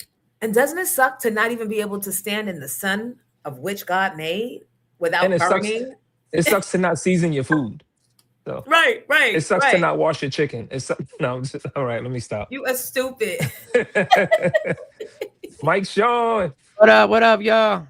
what up? Sorry, It's a Mike Sean Monday. It's a Mike Shaw Monday. What's good? And it's a I'm Super Bowl. telling Monday. ya. It's a Yeah, Super Bowl. Monday. Do you know they said more people call in sick today than any other day of the year? Yeah, that's why they shut the schools down. They just made it official. Shay and them is home. Mike, I tried to call in sick, but she wasn't having it. I need my crew. Yeah, they need to make that official holiday and just call it a wrap. Like take set ground. this- Yeah, just take Mike, ground. It's we've either been that playing or move the Super since- Bowl to a Saturday. But Remember they the never gonna last do that. time the Patriots played was 2007 or 8 when we were on mornings. And remember? Nah, you He know said this was the lick back for the Seattle Seahawks because the Patriots played them in 2015 in Super Bowl 50. And remember that infamous play where the Seahawks could have won the game. They won a 1-yard line, and they should have just handed the ball off to beast mode, Marshawn Lynch. But instead, they wanted to make Russell Wilson the new star quarterback in the face of the NFL, in the face of the team, called the pass play, and Malcolm Butler intercepted it, and the Patriots won the Super Bowl. So now Seahawks got their lick back. They even had Marshawn Lynch with a commercial saying that it feels good to get your lick back, don't it? So, but this would have been the Seahawks' third Super Bowl that they won instead of their second. But So I have another question. Something about what Russell Wilson kept secret, the injury to his foot, was it? I didn't hear about that personally. He just That fell off. He had an injury, and he continued to play on it because he knew if he had told them, either they would have like gotten rid of him, benched him, so he had to keep on playing through some injury. Cat, I think he just fell off. I don't think that his foot had anything to do with it. I just think that he just not what he was. It's okay, Russ, man. You just not the quarterback you used to be. You had a great run. But I believe the story because when you're not the quarterback you used to be, you definitely can't give them a reason to bench you. So that's when you would lie about it. That's when you would definitely be like, "No, I'm good. No, my lung just fell. No, I'm good. My lung just fell. Yeah. I don't know what's going on with his appendix, but I'm good. Just put me in. Because he want that money. I ain't mad at him, but he probably did. Yeah, maybe he did, but I don't think it's gonna help him much towards next year. He's a backup quarterback. He's nobody's starting quarterback anymore. It'll be a good veteran presence in somebody's locker room. That's it. But as far as his starting days, those are over. I can't stand DJ Vlad. I'm just gonna tell you right now. I don't know. All right, Jonesy, I'm gonna leave y'all to it. Let me go get ready. All right, Ron. Mike, safe be cool, travels. bro. He's going to Africa, Mike. Oh, you going to Africa? Yes, I'm going to Ghana, going back to the motherland. Oh. Somebody told me to go back to Africa, and I said I've never been, but I thank you. I'm gonna go. All right. Well, hopefully you'll come back. Hopefully, we'll see. Depends. A lot of people that have visited out there said that I know one person. I heard they're giving dual out citizenship. So yeah, that's what Jonesy said, to look around and see what it's like to live out there. So I'm gonna check that out. I'll be out there for 2 weeks. They ain't got a football team, but they, other than that, they will once Shay gets there. Yeah, once Shay gets there. All right, y'all. P brought to you by Nationwide Bus Charter. Yes, brought to you by Nationwide Bus Charter. Shout out to Nick. Shout out to Isabella. Peace, y'all. Thanks, my friend. Mike Sean Mondays. What up, girl? What's going on? I'm excellent. I'm just tired of watching that damn Super Bowl. My daughter did we were real Puerto Rican. We were really Puerto Rican yesterday. What did y'all do? My daughter literally tried her hand at Spanish food in honor of the Bad Bunny performance, and she did a great job. But she's my last hope because none of my other daughters mess with the cooking. She's my last hope that one of my grandkids is actually going to know what a haro and gandula is actually taste like. So that was it. There was a Puerto Rican flag. My daughter, she went all out. So that's what we did yesterday. We was Which fanboys. daughter? Kayla, one of my twins. Okay. Yeah. And she did a good job. She seasoned. It was good. It was super unhealthy. I know arteries were clogged and everything. I said, you did good. Would you have it any other way? No other way. So that was my Super Bowl. That was my right Super on Bowl. brand. Where'd you watch it? Barely right there, because I just was not like, I'm not connected. And the last time I told you, I remember the Patriots playing. Some ex-husband asked bet I remember against you, Envy, Ebro, and I wound up paying y'all niggas, and I just was like, I didn't bet him. who was it? Was it Envy? There was a lot of money that was rolling around there, and trust, I've never been that person to start getting involved in throwing, unless I'm at the casino. But and he made it awkward for me because I had to pay. Like, why are you ass betting and you the only one not working? We came back. Everybody was giddy. The Giants have just pulled off the most impossible Super Bowl victory in the history of football. We came in giddy. That giddiness got shut down quick. So we were supposed to talk about the Giants. Somehow or another, we got on Mary J. I don't know how we did, but we went. He was like, did you see the catch? Mary J. Blige. I said, oh, we're not going to talk about it. All right. Well, we were good. So, Mike. What's up? What were your feelings? I'm going to just say, I'm not going to lead the question. Mm. What was your opinion of the performance? I loved it, but I understood what the critique was going to be. Like, I understood. Like, when I'm watching it, I'm going, there's a large percentage of this country that has no idea what he's talking about right now. They have no idea of the protest that he's making against the American government and what they've done to Puerto Rico. They have no idea, and I get it. And I wish there would have been something where somebody would have made an idea. Everybody who doesn't speak Spanish, put your closed caption on. That's what I said this morning. I said, because I know it was a revolution. It was a bigger moment than little old me. Mm-hmm. But if you had just given me closed caption, so I could have gotten with the fuck shit and taken it to the next level for my peoples, we'd have turned that mother out. But I felt so like, all right, just shut up. But I wanted to be involved in the fuck shit. That was the thing. And trust me, when it was all in the midst of it, I also, trying not to be Mr. Negative, I was like, I see what they did with Lady Gaga. Y'all compromised. Y'all knew it was good. Y'all went, and then somebody said, hey, let's throw the white girl in. The American Pie white girl. And what I tell them is that wasn't going to help. That didn't help anything. No. Because all they saw was them not being included. That's all they saw. Yep. All they saw was that their control for 10 minutes had been relinquished, and they're pissed if they don't control 10 minutes. That's how spoiled they are. And then they get 10 minutes and can't do shit with it. And my thing was, why even compromise? Like, and I like the song. I like what she did with taking the Bruno Mars song that they have together, and they did it. It was lovely. It was a great remix. But y'all did it because y'all needed to appease somebody. Because somebody said, can you throw us a bone on this? You know, we had Blacker Than Black Kendrick last year. And now we got an artist who we can't even understand what they're saying. You could literally understand Kill Whitey and we wouldn't even know. Right. Can you do us a favor? Can you throw a white girl in? How about this Lady Gaga? She's huge. Like, they love her all over the world. I know they love her in Puerto Rico. They have to. And when I saw it, I said, oh, they compromise. But listen, I've never been in that situation, so I don't know if I'd fold or not. I was just, that part of it, I was like, y'all might as well have gone all the way in. Well, I don't know if they could with Tish now being under investigation for allegedly raping kids in the Epstein files. Who was under investigation? Tish. Who? Tish. Who is Tish? One of the billionaires in the NFL. Oh, the owners. One of the, oh, yes. Yeah. So they can't do but so much pissing off Whitey because somebody might need a pardon. And there are no more pardons. There's going to be a time where there's not going to be any more pardons that are going to be available because I said this yesterday. I said this time next year, this world will be totally different than what it looks like right now. In And I what don't know if way? it's, Because I'm hopeful. Tell me, please. I don't know if it's going to be positive or negative. All I know is when you have Mike Johnson bringing up Clinton in the Epstein files, which he's in the Epstein files. Don't get it. The perversion goes on both parties. It's bipartisan. The pedophilia is bipartisan. Yep. But when you bring up Bill Clinton and you say we want to have a deposition with you, and Bill Clinton and Hillary, who is the real political pit bull, says we'll do it, but we want to do it live. We want them cameras live. We want to answer these questions live in front of everybody so you don't get to pick and choose what clips actually get put out from the deposition. Then they fall back and now they're scrambling trying to figure out how they can still do this.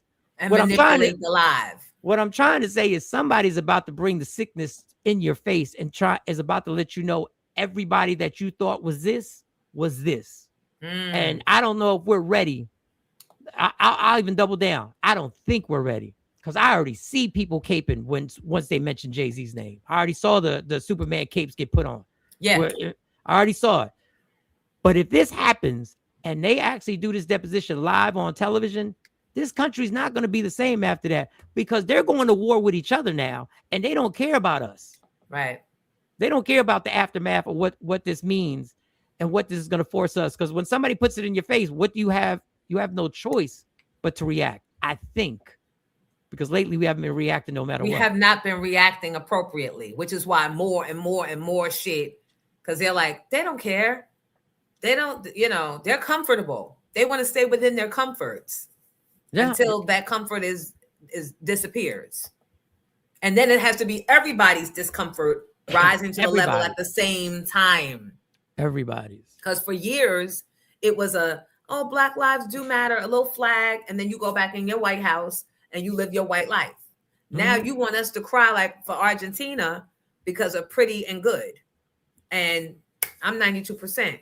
Sorry, but this has been happening to Breonna Taylor and many, many, many others. So it's going to have to be, I guess, something else to bring us both together. But right now, I'm not convinced that helping you is still going to help me and mine. And I 100% understand where you're coming from. But that's why it's so diabolical, because they know as long as we stay, as long as they have us like that, and we have every reason to be like this, as long as they have that division, they know the full focus will never be on them. So you'll never get 15 million people to the Capitol to say the administration has to be removed, because we don't trust everybody else is going to do their part. We're always looking over our shoulder like, okay, we know this is a regime. We know they're fascists. We know they're killing everybody now. Doesn't matter what race it is. If you're not in the billionaire club, they'll kill you. But if I go, are you really going to go? Like, if we're on the front lines, because ain't no black or brown person going to be in the front lines. You're going to be in the front lines. So it's a whole crazy negotiation where we just don't trust anybody. So happy Monday, y'all. Happy Monday. Hey, y'all. Y'all wanted him here, and now he's here. Somebody just light up blood. Come on, have a good time. Don't worry about it. And they investigated the other Guthrie daughter. They went and searched her house, the sister. Her house is 4 miles from the main house. So they came out of there with a brown briefcase and white gloves and Yep. But it goes back to we don't have the freedom to say, when we saw them come out and when we saw Savannah do the heartfelt thing talking to the cameras and we heard this story, there's not one person that I know that hasn't grew up similar to how I grew up who said something ain't right. There's something happening here, and I ain't got time to investigate, and I really don't care. And I don't mean to be mean, because somebody could lose their life, but I got problems of my own. But I'm gonna tell you right now, somebody's lying. There's something not being told. There's something behind the scenes. And then when you start hearing all the connections between her grandmother, her mother, and her mother's husband, and the connections to the Clintons and the connection to his job there, and you start seeing all these things, you realize you're not telling us what's going on. Oh, I didn't know there were Oh, there's connections because all I really didn't care. Like you Yeah. did more to not caring than I, who really don't give a fuck. Yeah, I just happen to be addicted to the dopamine hit of TikTok. And then after I keep scrolling, I go, oh, well, let me research what they're saying here. And you go like, wait a second, this is true. You work for the Clinton administration, and I'll say allegedly, and your job was a fixer for the Clinton administration, and you were scrubbing emails. And then you go like, oh, and then she did an interview with the Epstein survivors. Somebody might not. Okay, then that's when I wiped my hands. I said, y'all not telling us the truth, but that's your problem. That's your problem, because it's See, deeper I than stopped caring when the first reward money was only $2,500. That's when I was like, you're not serious, so I'm moving on. And you saw the 2,500. I was still pissed at the 50,000. I was like, bitch, that's all the money we putting up. Which says to me, does somebody have a gambling problem in the household that we don't know about? That's all y'all can come up with, and the bank ain't giving y'all no more because y'all done already mortgaged the house. Yeah. My mind started going, and I was like, leave white people business alone. Look, I knew there was something funny when I watch a lot of Law and Order. I watch a lot of Law and Order reruns.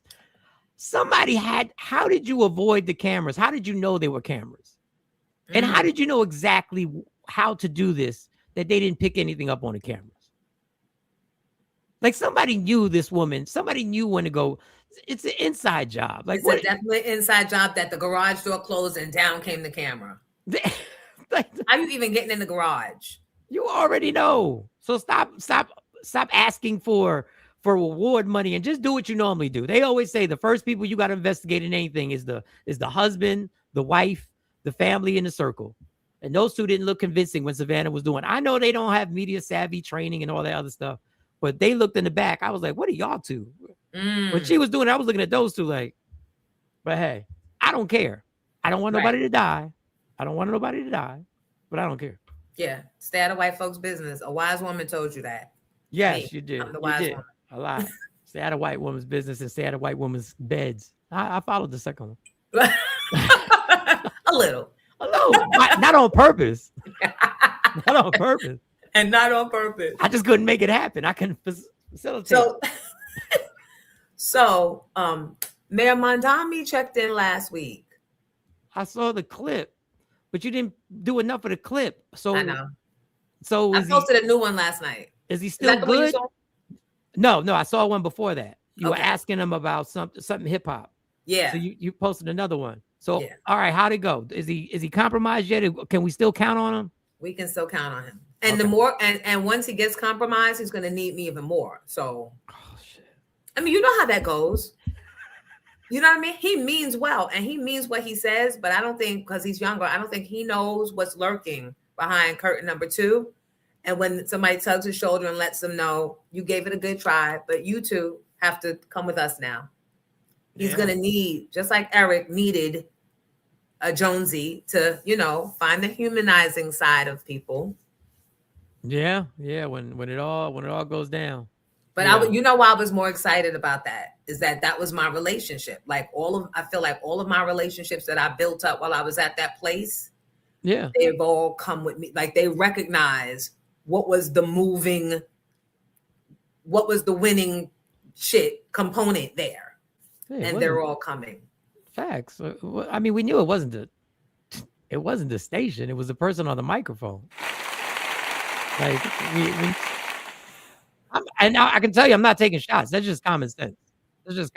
If you don't know that, then you in the matrix of denial. So, I mean, but it's dope that he came. It's dope that he came. And I'm still curious. I'm like, damn, it seems, I guess everything going on, I'm so worried that New York is going to catch the Trump wrath. But he hasn't yet that I know of. And then he put an executive order. Did you see the executive order he signed this morning? What was one? He just keeping New Yorkers safe from ICE raids. Oh, no, I didn't. Yeah, I saw that first thing this morning. Let me pull it up. It says, and this is the source is CBS.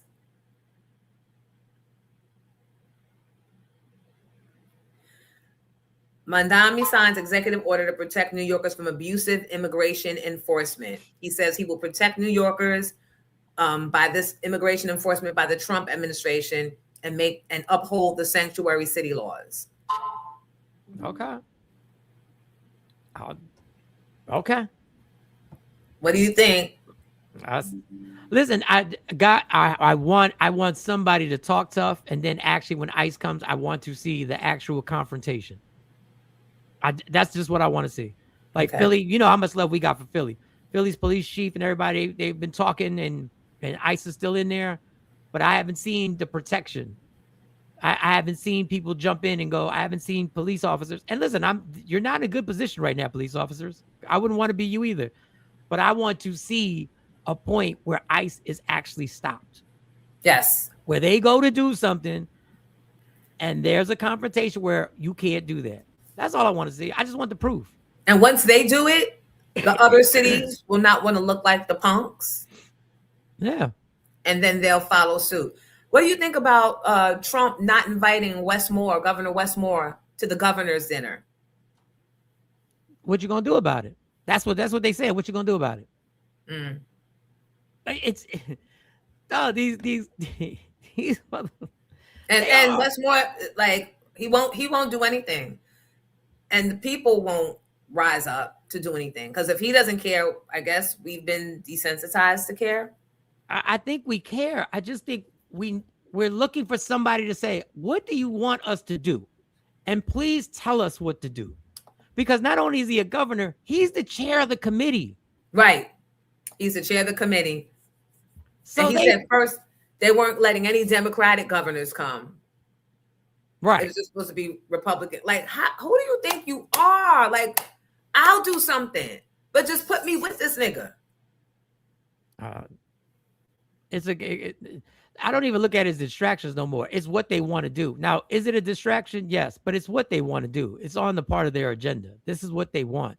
They want to whitewash this country and bring it back. They would love to have slavery enforced if they could, people. Yep. Right now. Yep. If they could flip a switch, they would bring us back to 17 whatever. These are blatant, disgusting, demonic, pedophile racists. That's what they are. Yep. There is no more mask. There's none. So they don't care about kids, which is why they have done nothing about mass shootings. Mm-mm. They lie and act like they want abortions banned, but no, they really don't. They just want to control women. And they want to use the abortion. They want to use... the rabbit hole is so correct. Everything that you thought was a movie is true. The only thing that's the conspiracy is everything that we thought was regular. The conspiracy theory was thinking that all the stuff that everybody was saying was wild, and they're not eating kids. They're not doing this. There's not a pedophile ring throughout the world. They're not selling kids on Wayfair and using it as a container that sells for $15,000. It was just coincidence that the child who went missing, they would use the name as the name of the storage that they were selling on Wayfair.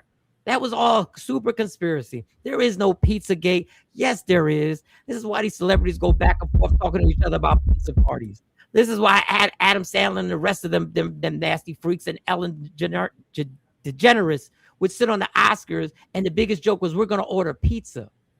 We all thought it was hilarious. Then we come to find out that was the code.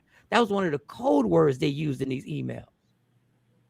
This is what all these disgusting industry people, government people, this society that's above us is living. It's not a conspiracy. Right. But happy Monday. Smoke a blunt. Happy Monday. No.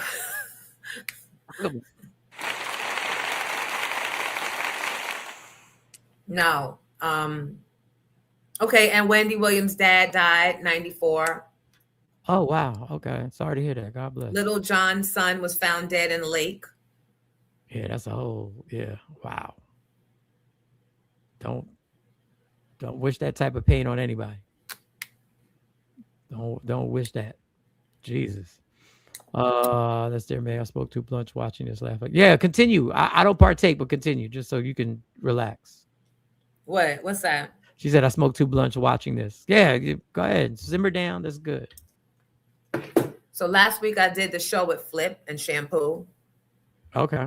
And Shampoo said that something to the effect of the reason why. You guys can go and see it on YouTube on, I don't even know the name of the network, but Queen's Flipping Friends. If you put it in YouTube, it comes up. He blames Martin Luther King Jr. for being a plant in our community and making us docile and lying to us, knowing good and well that peaceful protests were not ever going to advance us. It is Black History Month, so I felt a little funny. Happy Black History Month. Right. He called them all types of motherfuckers and everything, not Flip Shampoo. Do you think there's any, since we're talking about the conspiracies, it's out there now, do you think that there's any truth to Martin Luther King Jr. being a plant? Maybe not in the beginning, but did he get that tap, that Mondami tap on the shoulder? I don't know. Like, and I don't want to try and do a hot take on it. I don't know. I just know that this system is one of the most powerful things. It's more powerful than you could ever imagine. And it's more calculated than you could ever imagine because it's been in existence since the foundation of this country. And once you sit down and think that, wow, it's been eyes wide shut like all these years, what, like, it's so far gone, maybe I need to just get down with the get down, because how do you put the genie back in the bottle? But I will say this. I'm not an historian. I don't have any degrees, but I do know there was a point where Martin Luther King in a speech literally said, I think I brought my people into a burning building. Almost like he had realized that what I had fought for may have been the wrong thing. And when he started speaking, the one powerful thing, not one, there were many powerful things he did. The one thing was when he was doing basically the Poor People Act, where he was like, everybody's poor. And this is why. He became real dangerous when he started bringing that realization that you're poor. You're not part of that team. And a lot of people have said that. George Carlin has famously said it in his speech. You think you're part of, in his set, you think you're part of this team. We're not part of that team. Right. And that realization has come full circle. That's when right. you see white people getting shot in the face and getting killed on camera. It was, but I always knew that. I said the kissing cousins that they keep down in West Virginia and those Bible thumping areas, y'all raising pumping a fist for Trump. You're not part of his plan. I played a clip one day. I will see if I can send it to you. If I know how to send it to you, where Donald Trump does an interview and he says, if I were to run for the presidency, I would go Republican because they believe anything. They'll believe anything I tell them. I think I saw that clip. And he just went on. He just went on a rant. They'll believe anything. If I say it on Fox News, they'll believe it. You're not part of that team. But they don't believe it, but they know that you'll allow them to feel empowered and to run amok. They don't need to believe you. They just know you're going to let them loose on us. Yes. And I think that's where we're coming to a big, meaningful stop in the road, because I think people are seeing that this, and it's so crazy because we kept telling y'all they do this. We kept telling y'all they kill us. We kept telling y'all they kill us. They kept telling y'all they kill us. And it took y'all to see to see people get killed that look like you, for you to go, hold up. Doesn't that make you reflect on yourself for a second when you're by yourself? Like, that is fucked up for real. I just admit it. Just admit they're killing us now. I think you'd get more white people. I think we would trust you more if you actually said, hey, they are killing us now, so we should take it serious. So we can go like, oh, so you acknowledge you don't give a damn when it's, okay, we get it. We get it. Right. At least acknowledge that point. So, it's a small thing. No, but I think they think still this is a two-off, that it's never going to happen again. It's just the beginning, because a lot of those masked up agents, they're not even white. They're Latino, getting their lick back. It's people asking people with accents are asking people to show them documents because they have an accent. Like I saw one video, the person was like, where are you from? Right. Are you legal? it's sad how funny and the stupidity, the level. But this is once again an administration who ran on. They were against critical thinking. They want you to be dumb as fuck. They wanted the dumbest of the dumb. This is why they keep states like Mississippi illiterate, because they know they're heading for those votes. They don't want critical thinking. They don't read the fine print. We don't want you to even be able to read the fine print. Right. But that's what we got right now. What do you think about him trying to nationalize the upcoming primaries and the upcoming election? I have asked multiple people, what does that exactly mean by nationalizing it?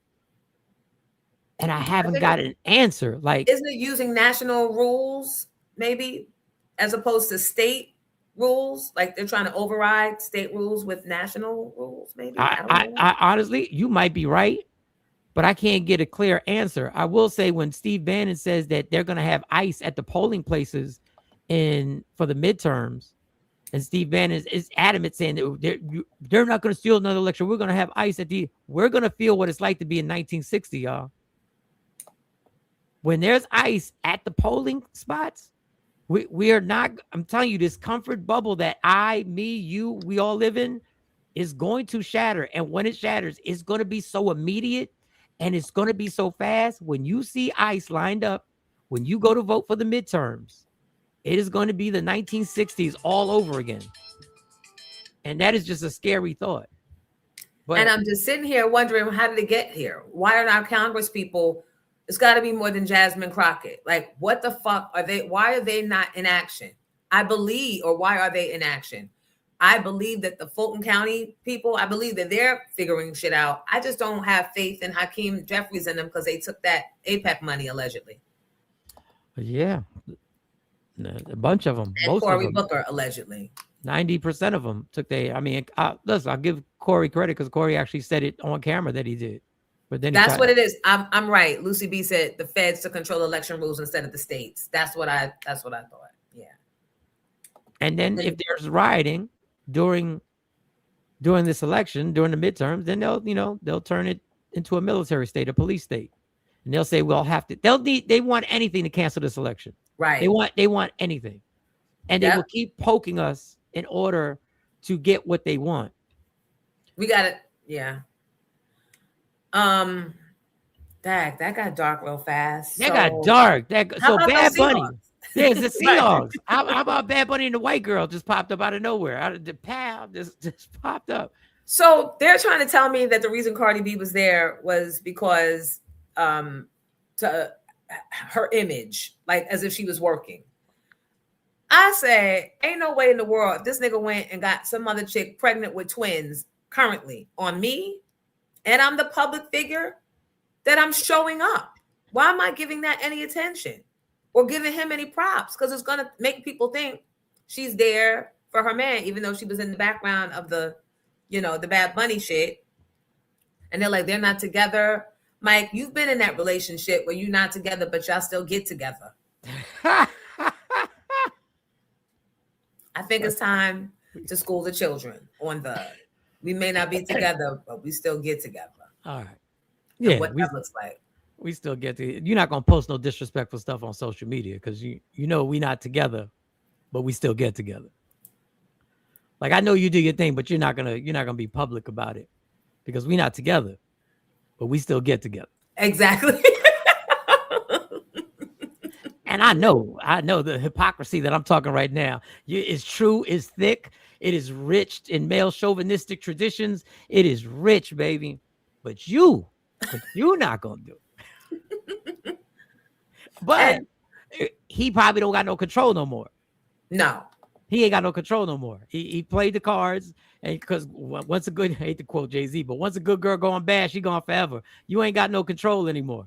No. So, and then lastly, Evelyn Lozada. I'm so sick of her with the microphone.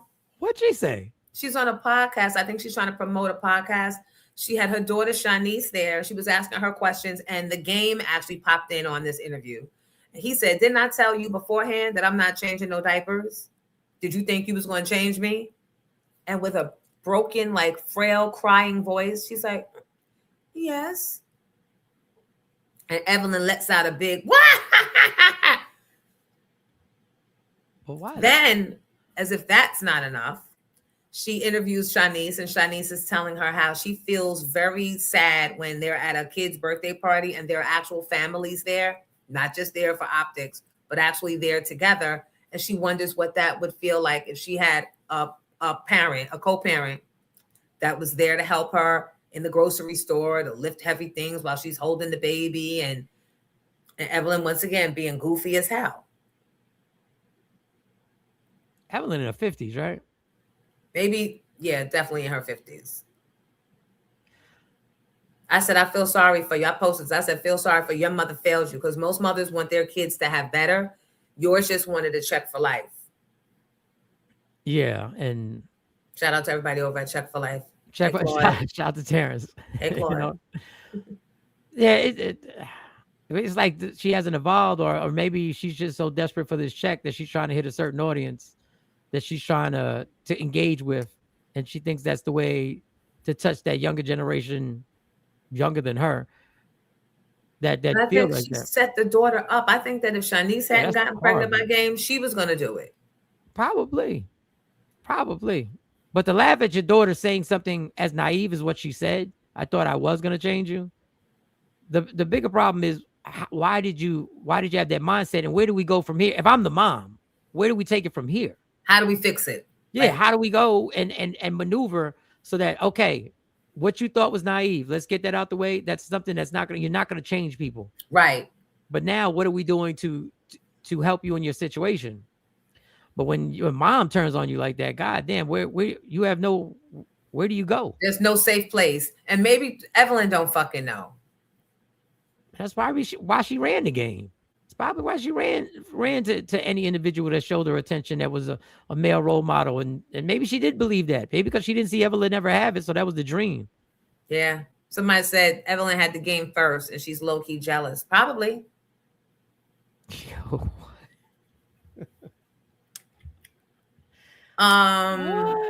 women, god damn. Have you gotten a chance to listen to Mero? I haven't. I would have to actually get the app, and you really think I'm doing that much work too? Yeah, I'm not. Have you? Absolutely not. I have no desire, no shade, but I'm like, yeah, I'm good. I'm good. Stefan had a whole nother girl with him at the game. Yeah, that was true. I saw that. But this is why I'm saying, why was Cardi B there up like? You were in the background of the Bad Bunny thing, which to me means you really didn't need to be there. Like, he wasn't trying to invite you to be full-time up there. And you know everybody's going to think that you there chasing that old thing. So save yourself further humiliation, bring your ass home, and all is cold. Could I have taken that? I don't know, Jones. I'm a bigger star than you, and I'm gonna go on the one thing that you're big. This now we're being petty. This is just petty. This is petty, insecure, trying to get back at people. Now I'm going to be on the biggest part of what you've always dreamed of. This is your dream, and the game wasn't even that good, right? So the biggest part of the game wasn't you, because you had a bad game. It was me being with Bad Bunny. So even in your world.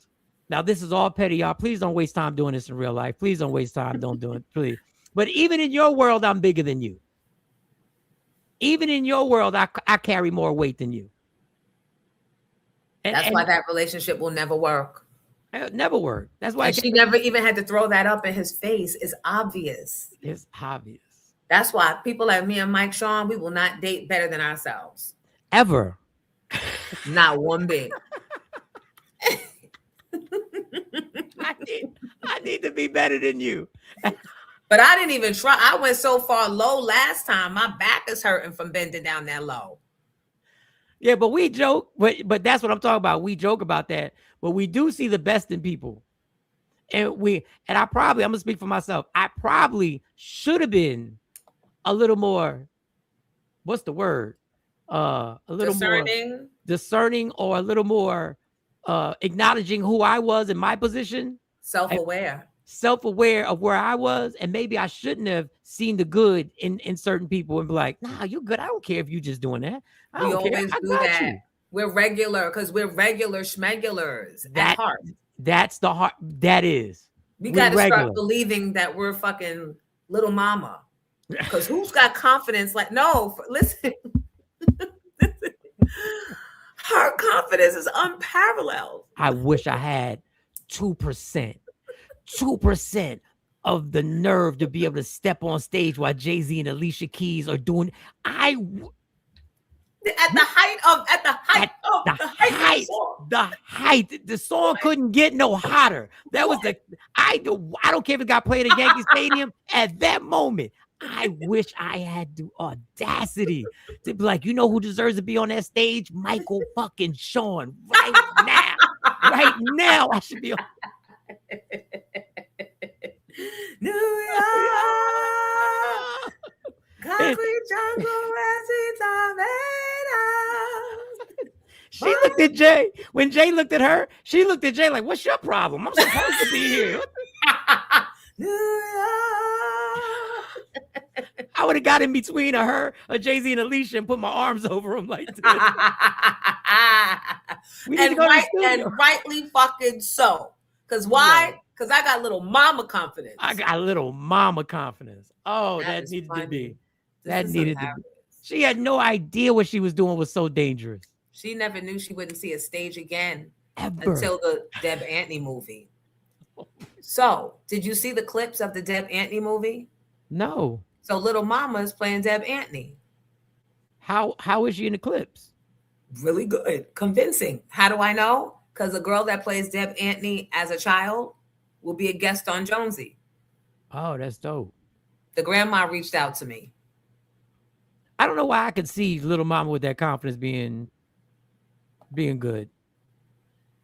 I can see her. I can see that happen. Good for her. I mean, why not?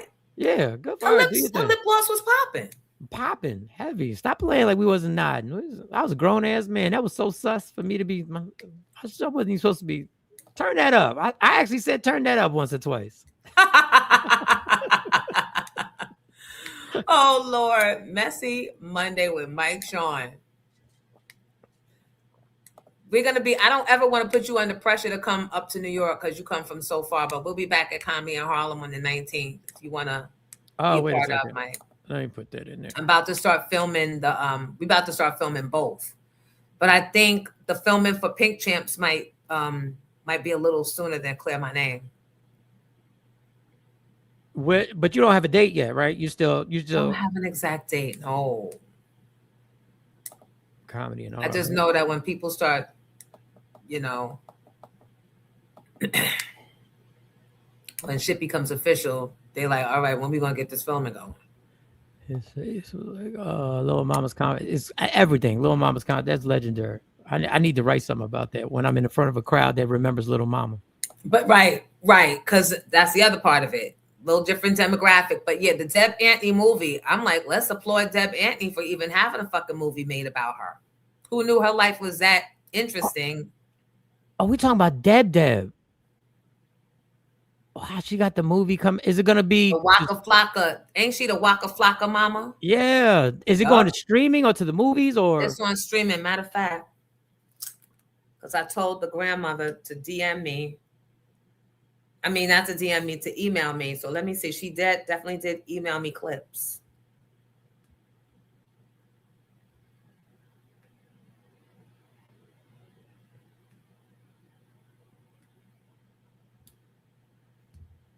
And while I'm looking for that, people, here it is.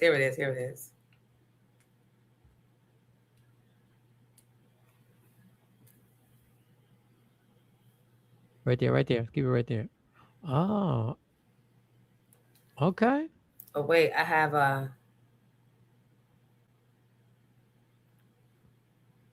here's a video. It's good, bro. You know me? Everybody know you. There are cats out here singing songs about you. Me and my pops was inseparable. I learned everything I know about the game from him and Uncle Ben. You were a natural born leader. It's a man's game we're playing in. I wasn't going back down. I took your advice. You know who that is down there, right? Told you he was a star. You must be like a real music connoisseur. You want the money or you want this? See what this drug game leads to. Set it up. When my back's to the wall, baby, I go hard when it's too tight. When my back's to the wall, baby, I go hard when it's too tight. It ain't about the money. It's about respect. Set it up. On All all right. black. All right. Got Clifton Powell in there. Okay. And Lisa Ray. Got Lisa Ray in there. Okay. All right, little mama. Right? All right, little mama. Get your work in. So the little girl's going to come on the show and talk about it. What do you mean? Oh, who will you? The young Deb. The young the Deb. young Deb is gonna. So there's okay. stages. They get her as a little girl, then they get her as, I guess, little mama, and I don't know if there's a current Deb. Maybe Deb comes in herself to play her now. Maybe. No, that looks like it could be something. I'd watch that. I definitely would. And speaking of watching, I don't know if you were one of the people that was convincing me to watch His and Hers. Yeah. Did you watch it? I finished it, bitch. I got past episode 2. Ooh. Hashtag I love Hannah. Yeah. Because that's her name. Her character name was in Have and Have Nots, Hannah. So if you know, you know. His and Hers for the Super Bowl Sunday win. Fuck a Seahawk. Fuck your pizza and wings. Fuck the paella. Paella. I watched that out of peer pressure because everybody kept talking around. Like, Mike, like, just watch it. Because, we don't want to talk about it. I said, y'all can tell me. I don't care if y'all tell me. Just watch. So I just said, all right. And once I started, it was like, so good. But it was a little slow. It was a little slow and a lot going on. So I kept falling asleep at the same spot. And then Courtney was like, just go to 3. Go to episode 3. I'm upset that it's only 5 episodes. And I'll tell you what I'm doing now. And I'll tell you what I did. I watched it and there was only, how you check. This is the bad part about not seeing stuff in a movie theater and being able to have control. I checked to see how much time was left, right? So, the line is almost done. So I was like, oh. So I was like, that's how this all. So I'm calling people. I'm like, yo, what's the big deal? So so-and-so did this and did that. They said, Mike, how much time do you have? How far did you stop? I said, there's got to be like maybe 7 minutes left. They're like, watch the whole thing and then call me back. I was like, dog, it's 7 minutes. Exactly what's going to happen in 7 minutes that's going to change the fact that this was okay. Right? I played them last 7 minutes. So did the Patriots. And it was over before it began. Who knew reading a letter could change everything? Who knew one letter could be like. And then the look of, come on. So if you haven't watched it, I hope we haven't spoiled it for you. Please check out His and Hers on Netflix. Yeah, because I still got questions. I was sitting there like, what that mean? Yep. Should be. Yep. I would be. That. Why she had to catch the bathroom stray? Why? What? All the questions answered, child. What else is good? I'm hooked on these documentaries and everything. His and Her was the last thing. 61st Street, everybody keeps telling me to go watch. 61st Street. Oh, yeah. With the black, isn't that what's her name's husband? I don't know what's the name, but Courtney B. Vance. It might be. It's the lawyer who's fighting for an athlete. But the reason why I didn't start it is not because the trailers didn't look good. I just felt like I was going to get emotional about this, and it was going to take me on that roller coaster of being angry. And I didn't want to watch anything else that it's going to be some injustice. I know it's going to be. Yeah. Right. Now is not the time. And I don't need any more injustice. But everybody tells me it's dope. Everybody says it's a good movie. What else are they saying? What else, guys, should we be watching? Thank you, Kim from Harlem. And thank you to they said thank you to the Dream Team, Jonesy and Mike Sean. No, we love Little Mom. Listen. We love Little Mama. We're not going to turn this into they talking shit. If you missed it, how it all started, it all was buried in humor and humility. Yeah, well, we know when you step on stage at the MTV Awards while they're singing New York, there's something. We were complimenting the confidence. We said to have that. Yeah. Right. Little Mama is playing a teenage. Well, I don't know, teenager, young grown woman dad. Yeah, but it's worth it. All Black, and I've been watching All Black because on my TV upstairs, those are the only networks I can get. All Black, Black, Tyler Perry, whatever the fuck, BT rather. That's all I can get on that TV. Be careful of the TVs that you buy for $99. There's always always a reason why. There's a reason why. There's a reason why. Oh, you can watch this Black. You supporting Black by mistake. You've been forced. You didn't even know what Black Friday really meant. It was like, God. You started getting mad. You sounded like, why all these Black people? I can't. They are everywhere. Yeah, you got your Black Friday TV for real. Oh boy. No, his art was good. That was a good one. There was a few other. I can't think. I would have to look on my. His and Hers comes on Netflix. Yeah, it's on Netflix. Who put the Dorchester Apartments, the Williams Corporation? What does that mean? Is that the Dorchester in Manhattan? I started to rent there. Lil Mom Bentown, a great actor. She should stay in her acting bag. She's good. Maybe this will pick up. I'm sure it will. There's another good. All right. I don't know. It might be old. I think this came out. The modeling. What was it called? It's about the models from the 80s and 90s. The Black models, and how during the 90s, that Prada bitch, she's the one that shut down Black models getting jobs and being seen. Because she came out and was like, I want all my models to look the same. They were tired of models they would invest in the models, let them do or hire them to do their runways. And then the models, at least the Black ones, were becoming bigger than life. Right? And they were leveraging it. And she said, no longer. I want all my models to look the same, blank, and let the clothes be the star. Almost like that radio guy that said, we don't want any personalities to be bigger than the station or the music. The music is the star. And right, because music is a star. And now you got your wish. You got it. 2 big backs and a wish. Yes, Lil Mama Bentown is a great actor. Yeah. That shit is crazy. What's the name? Do you remember the name of it? The name of it is Supreme Models. And they keep referring to Beth Ann Hardison. They keep going to her like she is the godfather of this modeling shit. So every time they were noticing, it wound up being the agencies as the gatekeepers. And they were the ones not hiring. These girls were saying how they would go to 10 to 15 castings a day and get rejected by all of them.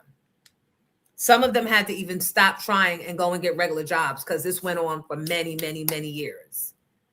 All because, and then the Prada bitch, she's the one that flipped it back. And they were like, if it weren't for such and such Prada, things would never have turned around. But you don't get credit for burning the house down and bringing in the fire extinguisher, you motherfucking cunt. Yeah.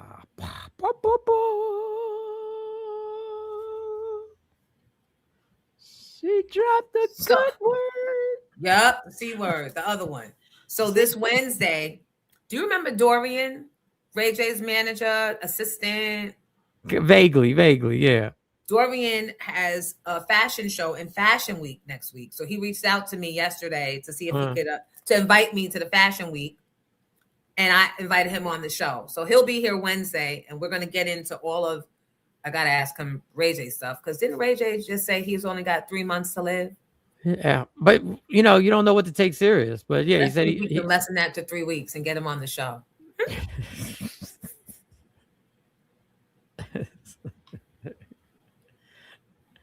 I hope he's healthy, man. I hope he makes it. I don't know. But anyway, Dorian will be here, and he's a fashion designer. So I felt the need to do some research and make it relevant. And this was a good docuseries. So that's also on Netflix. It's called Supreme Models. If you have time, check it out. Somebody said, watch All Her Fault. I'm writing this. I'm writing it down. Oh, there is one. Let me make sure I get this name right. Let me see if I make this name right. Because this one, I wonder if you have seen this one before. Somebody said, y'all might be the only ones watching that little mama shit.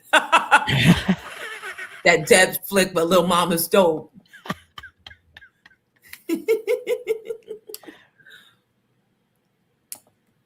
Oh, the dealer.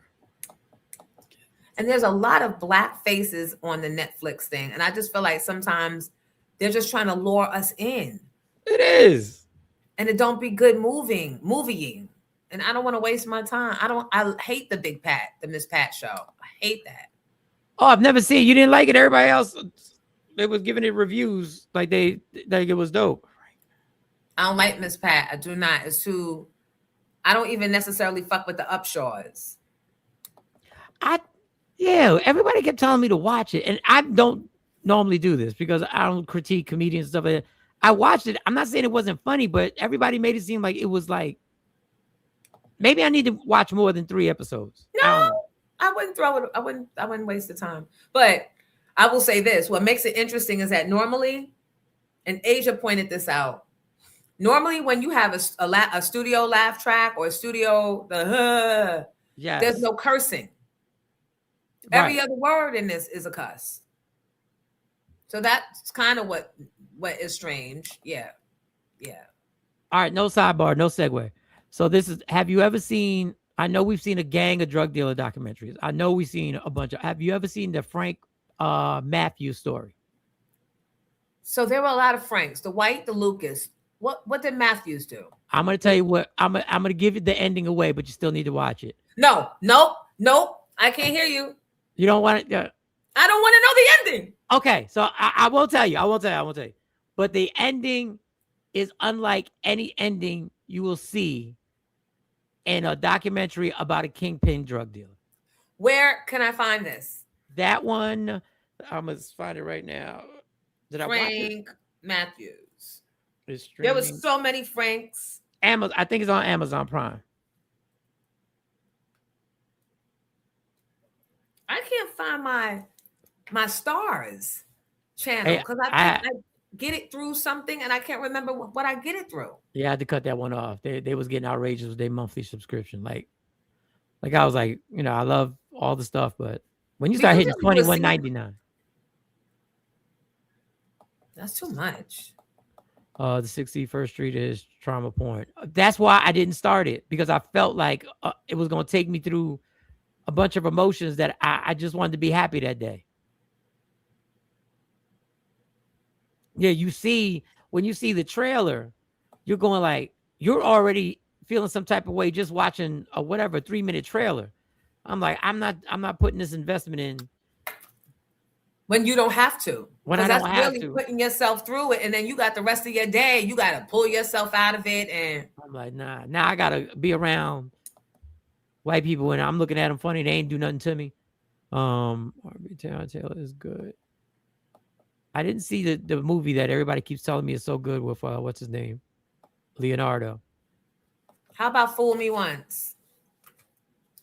Is that a movie? Or you saying it? No, someone's saying Fool Me Once. I guess they're giving titles. They're saying Task. What channels? You guys have to tell us what channels. Yeah, put us the streaming service on there too. Yeah, because there's so many. Because I might have cut some of them streams off. I might not. I have to wait on y'all to just watch it. Equal Standard on Amazon Prime. Thank you, Shaheen. Mayors of is that the Kingstown? Mayors of Kingstown that everybody was telling me about, and I couldn't remember the name. Mayors of Kingstown. And what Homewrecker is good? What channel was that? We so old school. We still say channel. Diddy has an AI of Mike Sean as Bad Bunny. Are we ready for that? Are y'all ready for that? Oh my God. That cannot be Mike. He's too dark. Yeah, he's too dark. You'd have to let me really stay in Puerto Rico for like a month. I might get a little closer to that. I might. See, I was just trying to get the documentary of BMF. That's why I brought up Stars. I can't remember how I got in there to finish watching Forrest with Tommy. I can't remember. Does time? I don't want to go down there. Tommy got a lot going on. Supreme Team 10 to countdown song. That's all me, baby. You did that? Yeah, I can't fuck with the Terry McMillan Forever with Tay Diggs and Megan Good. Something about Megan Good as an actress. They said Motherly is another good plot twist. Hey, Andrea. What is Motherly? Oh, yeah. Kid from Kid and Play had a heart transplant. What? Kid from Kid and Play had a heart transplant surgery. What the? Well, I mean, thank God he's obviously okay, and it seems like it was sudden, but we're not in his day to day. Goodness gracious. And Herbie never after we spoke that one time, I don't think there's something going on with that whole publishing thing, because he knows that he owned it. So why would you let those girls go and fight for it if you know you owned it? But maybe he sold part of it. Yeah, that publishing is such a shady, I don't know. Yeah, y'all got that. You can Nothing own it. beats Sinners. Oh, and there's a fake, I think it's fake. There's a fake Michael, wait, what's his name? The boy name from Sinners? Michael B. Jordan. There's a fake Michael B. Jordan posting on either Threads or TikTok. Did you see it? No. Saying that he's been struggling with addiction for the last 6 years or 6 months or something, and he's been 300 days sober, and he's looking for a partner and a good woman, and where all the good women at. And of course, you know, bitches is like, here I am, she's right here in the chat, and you no, I was one of them. You're the ones. Y'all the ones I avoid. The ones that I'm right here. Right here, boo boo. I seen what the Harvey girl did to you. It was not your fault. You ain't deserve that. Stop doing them drugs. Stop doing them drugs. I got you. I'm gonna take you to church with me. I'm gonna take you to church. So be careful, guys. Just, you know, because at some point I wasn't that girl. I just was like, thank you for your transparency. Thank you for your transparency, and thank you for your gifts. That's it. But then when I saw women going in, I was like, this ain't even really him, probably, but it probably is somebody that is a recovering addict and is looking for love, but just putting up all the Michael B. Jordan pictures and videos, which I don't think that's legal, but go off. Yeah, I don't think that's probably, look, I don't think that's probably a good way to stay off of drugs. If you were, you're probably feeding another addiction. There's some mental problem that you have that you don't think people love you. But hey, if it gains traction. Said, and I don't know how you feel about this. Shampoo said he did crack back in the day. And if you do crack and you can't get yourself off of drugs or you become an addict, that means you're weak. Okay. I said, so if you can't get off, you're weak, but getting on, you're strong. Like there's questionable emotional or mental state going on, right? When we all know the perils of crack, right? We've all heard the stories. We've all seen the families break up and grandma raising the kids. We all know or have been, right? So to indulge willingly, knowingly, I just want to know, what is that? Is that strong and smart? Like, I just want to know.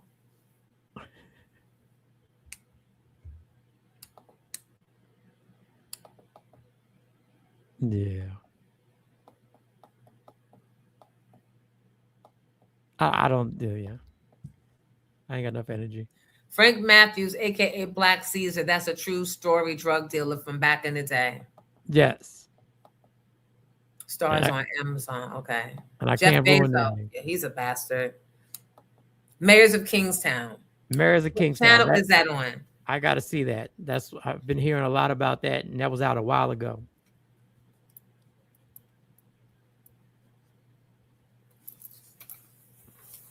Tomorrow, guys, we're going to start out Local Love with Grayson. Grayson came up here last week and did the All Up in Your Pockets.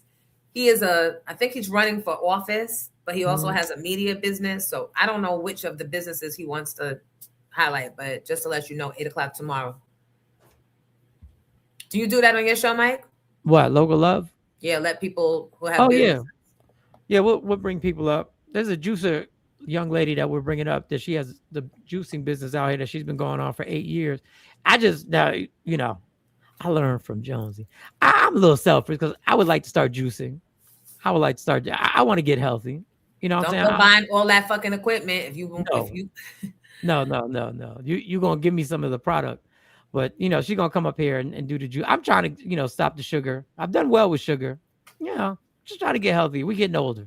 We're getting older, right? And shit ain't breaking down and processing in our bodies as fast as it used to, and we need more naps than we used to. So yeah, you got to stretch in the morning time. You can't just jump into right. Yeah. Before I started shoveling, I had to do 20 minutes of stretching. I had to make sure I bent my knees when I was shoveling. How'd you deal with the cold? It's horrible. I'm not a good cold person. I'm even when I was a kid, I wasn't a good cold person. I didn't play in the snow. I played in snow for like 10 minutes. Then I came back in the house.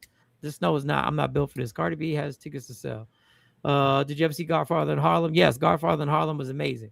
Yeah, but it started like 9 years ago, went on hiatus. Yes, then it came. And then when did it come back? Because I'm like, what season? I don't even remember the last season I watched. I was so upset. They were living on Lenox Terrace. The daughter had what happened with the daughter? They were raising the daughter, and the daughter wanted her daughter back. I ain't going back there. Godfather in Harlem was on for so long. I think I relapsed twice since it's been on. And then I was sober again. I was like, this thing is still on. It's still. That's what I'm talking about. Not to use your relapsing as a timeline. It's still on. You just lost me. I'm not coming back after a certain amount of time. It's too much catching up and rewatching, and it's great. Every time I watch it, it's amazing. It's just, waiting. You get so involved in it, and then it fucking goes away for 9 years, and then you're like, oh yeah, I did like it. So yeah, they got to get better with that. I don't even know why they go away that far. Tulsa King was good. Tulsa King was amazing. What was that about? Sylvester Stallone is an old mafia dude who comes out of prison. And when he comes out, he's no longer, the family has moved on. He's been in prison for like 20 years. He didn't snitch on anybody, so they're supposed to pay him back for his service. But what they do is he's been downgraded and they send him to Tulsa. And when he gets to Tulsa, he then formulates another underground mafia thing. And it's actually pretty good. What the first, I think I saw like 2 seasons of it. But it was good. It was good. It's not, if you don't watch it, you ain't gonna kick yourself. But if you do watch it, you're gonna be entertained. Because you are who you are. Yeah. No matter where you go, there you are. He went to Tulsa and he got it kicked up. And next thing you know, the family in New York was like, wait. Then they got interested. Then he starts getting the payback for what they didn't do when he came out. Big said, everybody, my classmate for music and art. And y'all know him, said is just the everything guy. Randy said, don't sell, never sold. So I got Mayors of Kingston, Tulsa King. Yeah, I got to see if I can get back on Tulsa Kings. But I don't like the fact that you touch it, you'll order, and then they'll send you to another screen, which means now you got to get this streaming in order. So why'd you promote it? Why'd you entrap me? Why'd you promote it over here? Entrapment. And then I get it, and then now you want me, and then I say, okay, cool, I'm gonna get the subscription, but I'm gonna cut it off once I'm done. Then I don't cut it off because I forget. The next thing you know, it's $21.99. Right, unless you get a jailbroken Fire Stick, says Erica. Which is what I need. Does anybody have any? Does anybody have a jailbroken Fire Stick? Giddy should have a connect to that. See, I was trying not to come up here. You didn't see me waving saying no. Wait. I got you guys. I already mentioned on the show previous what we need to do. I already told you what you need. It's $24.50 a month. That's it, Mike. You get more channels than you're even talking about. I got you. Just hit me up. And there's another movie called what is that shit called? Sell it. Wait. All right, first. Oh shit, I gotta go. Gia Giudice Uh-huh. is shocked that her mom is mad that she admitted in public to giving blowjobs to her boyfriend to get gifts from him.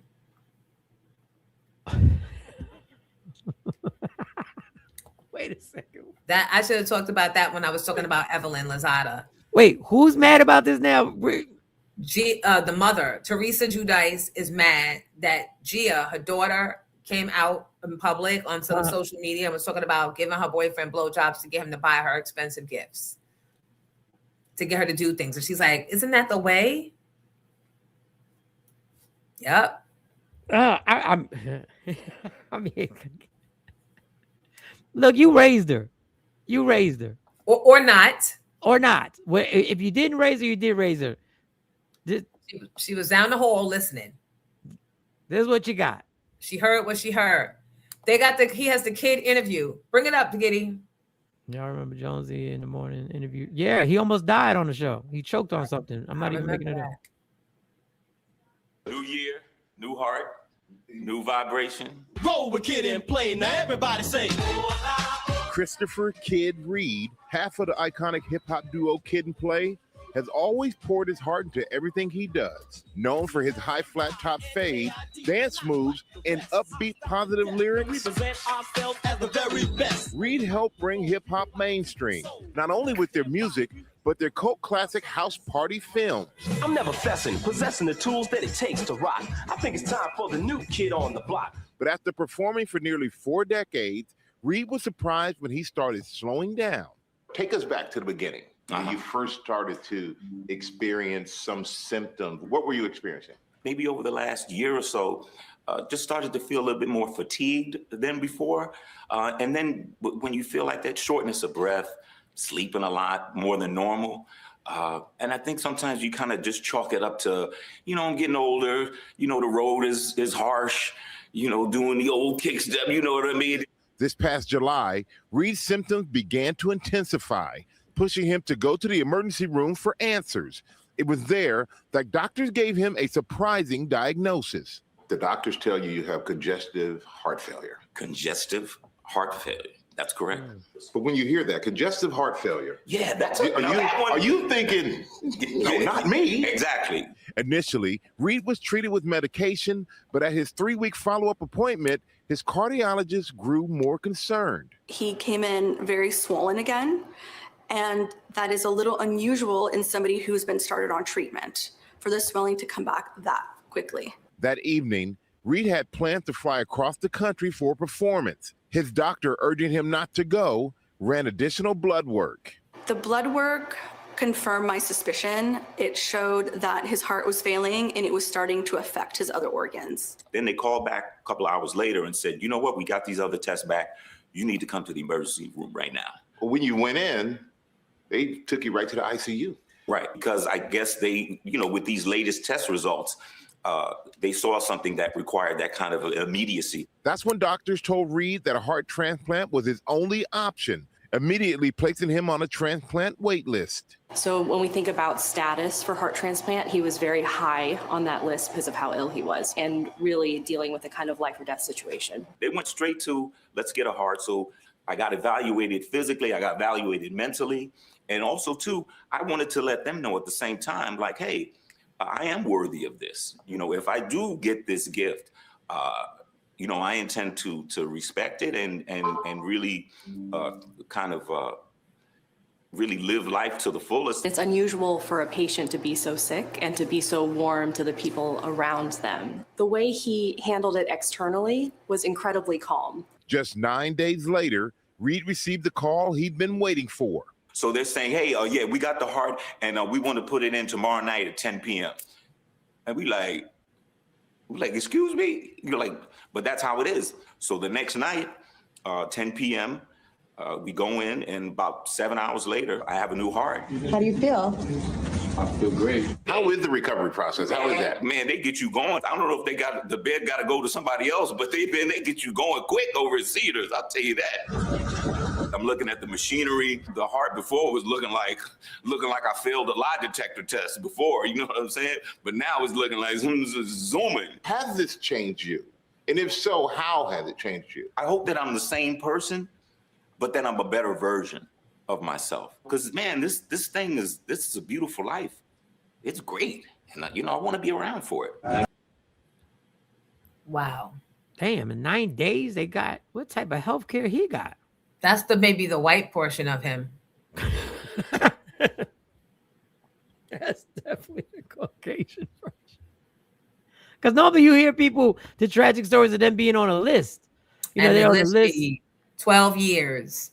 What's his name? Nate Robinson, former New York Knicks, was on a list for a kidney or something. He was on a list and he finally got it. But God bless him. He got it in 9 days. They Amazon primed him that bitch. Like, wow. You said Amazon primed him the heart. I mean, in 9 days, I would have thought, listen, I would have told everybody, I would have called. I was like, Jones, I don't think I'm gonna be doing Mike Show on Mondays. I need a heart. I'm not even. There's no. You said Amazon Prime did. That was it for me. No, 9 days. That's how amazing. Much? Well, those are good. Once again, Herbie Love Bug royalties, I believe. Worked out for him. Worked out for him. Need a heart. Well, folks. Yeah, I gotta get. I'm over here playing around like I ain't. We all showed out. We hope we have entertained you, Mike. It's always a pleasure. It's always fun. It's always good hearing your side of things. All right. It's always good seeing you.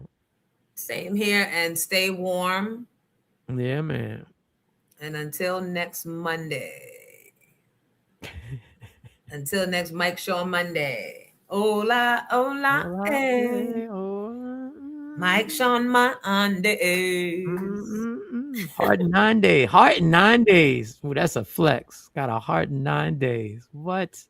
Tell me you're not coming over the house. I'll tell you the type of pull I got.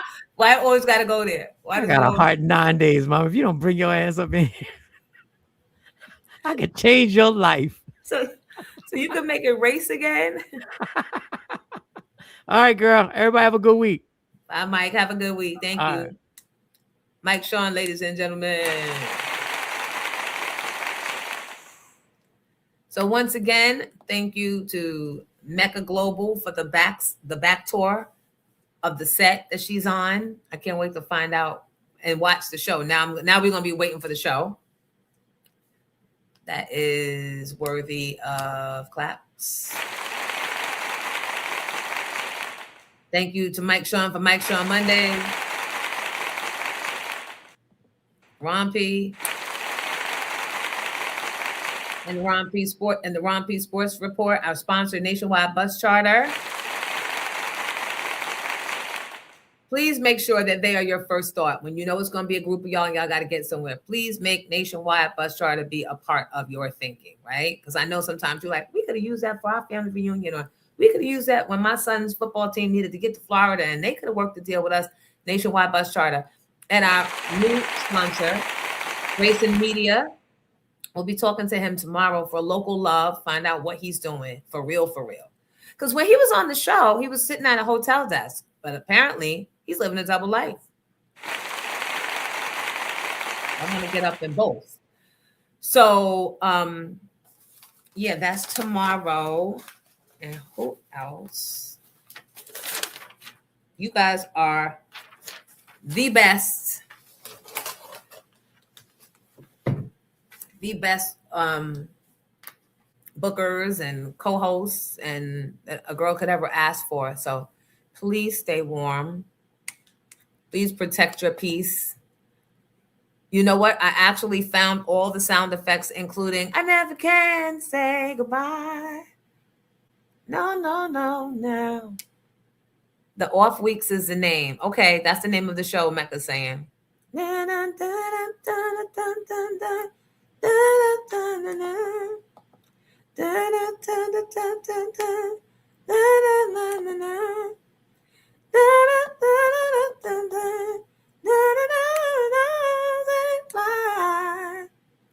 Let it fly. Thank you, Giddy. Oh, I never can say goodbye.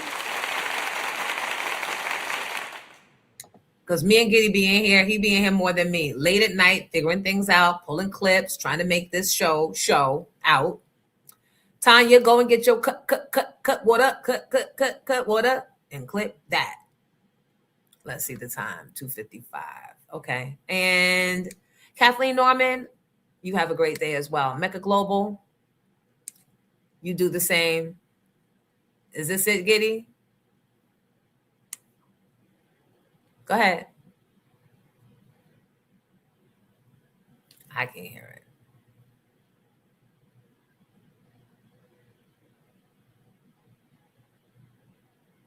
Is it still playing?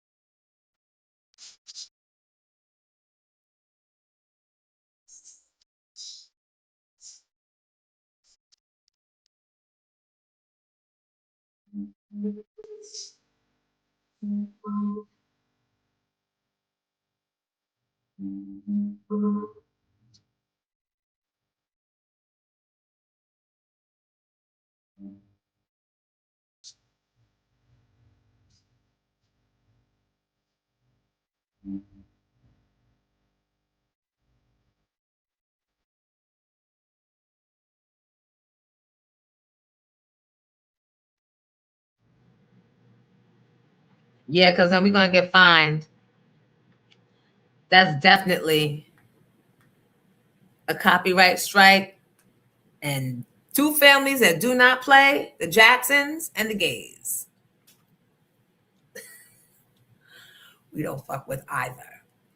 If today is your birthday, happy birthday. You celebrate with, let me get it. Yesterday was my friend Riggy from childhood's birthday. And today is DJ Storm Norm's birthday. Saturday was Chris Rock, Essence Atkins, and Ashton Kutcher. Yesterday was Anderson Paak and Nick Nolte. And today is Jalen Green, Michael B. Jordan, and Jason George. That's so funny because we talked up Michael B. Jordan early this morning. Guys, enjoy. Tracy, thank you for the birthday list. Thank you guys for joining as always. Please like, thumb up on your way out the door. And don't forget to donate to the Cash App, the Lunch Fund, or if you want some merch. Oh, and I drove by the Sojo. I know exactly where it is now because I had to go to Life After on Friday, so I saw it. Next to a real fancy apartment condo called the Alexander. I'm going to look into that. That should look like you were going up in a palace. So yes, you can Cash App, donate to the Lunch Fund. Thank you, A-Live Blackwater. Thank you, Handle Your Business. Thank you. Jawan, thank you. Tracy, appreciate you are the show. Thank you, Jodeci. Everybody have a great day. Che Bella. Yeah, I'm gonna cut it out. Big Rolex TV. I'm gonna cut it out as soon as we get off of here. Guys, protect your peace. Andrea, thank you. You do the same. Thank you, moderators, once again. Ty, Miss Sean. Oh, good. We got 155 likes. Thank you, guys. Come on, compliance. Thank you, Asia.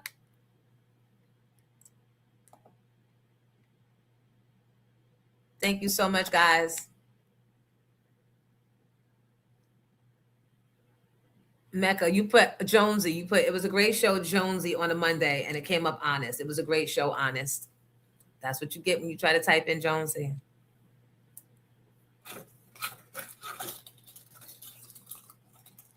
That and the number 13 jewelry. Thank you, Ms. Elena. Keep your head on a swivel, guys. Protect your peace. The end.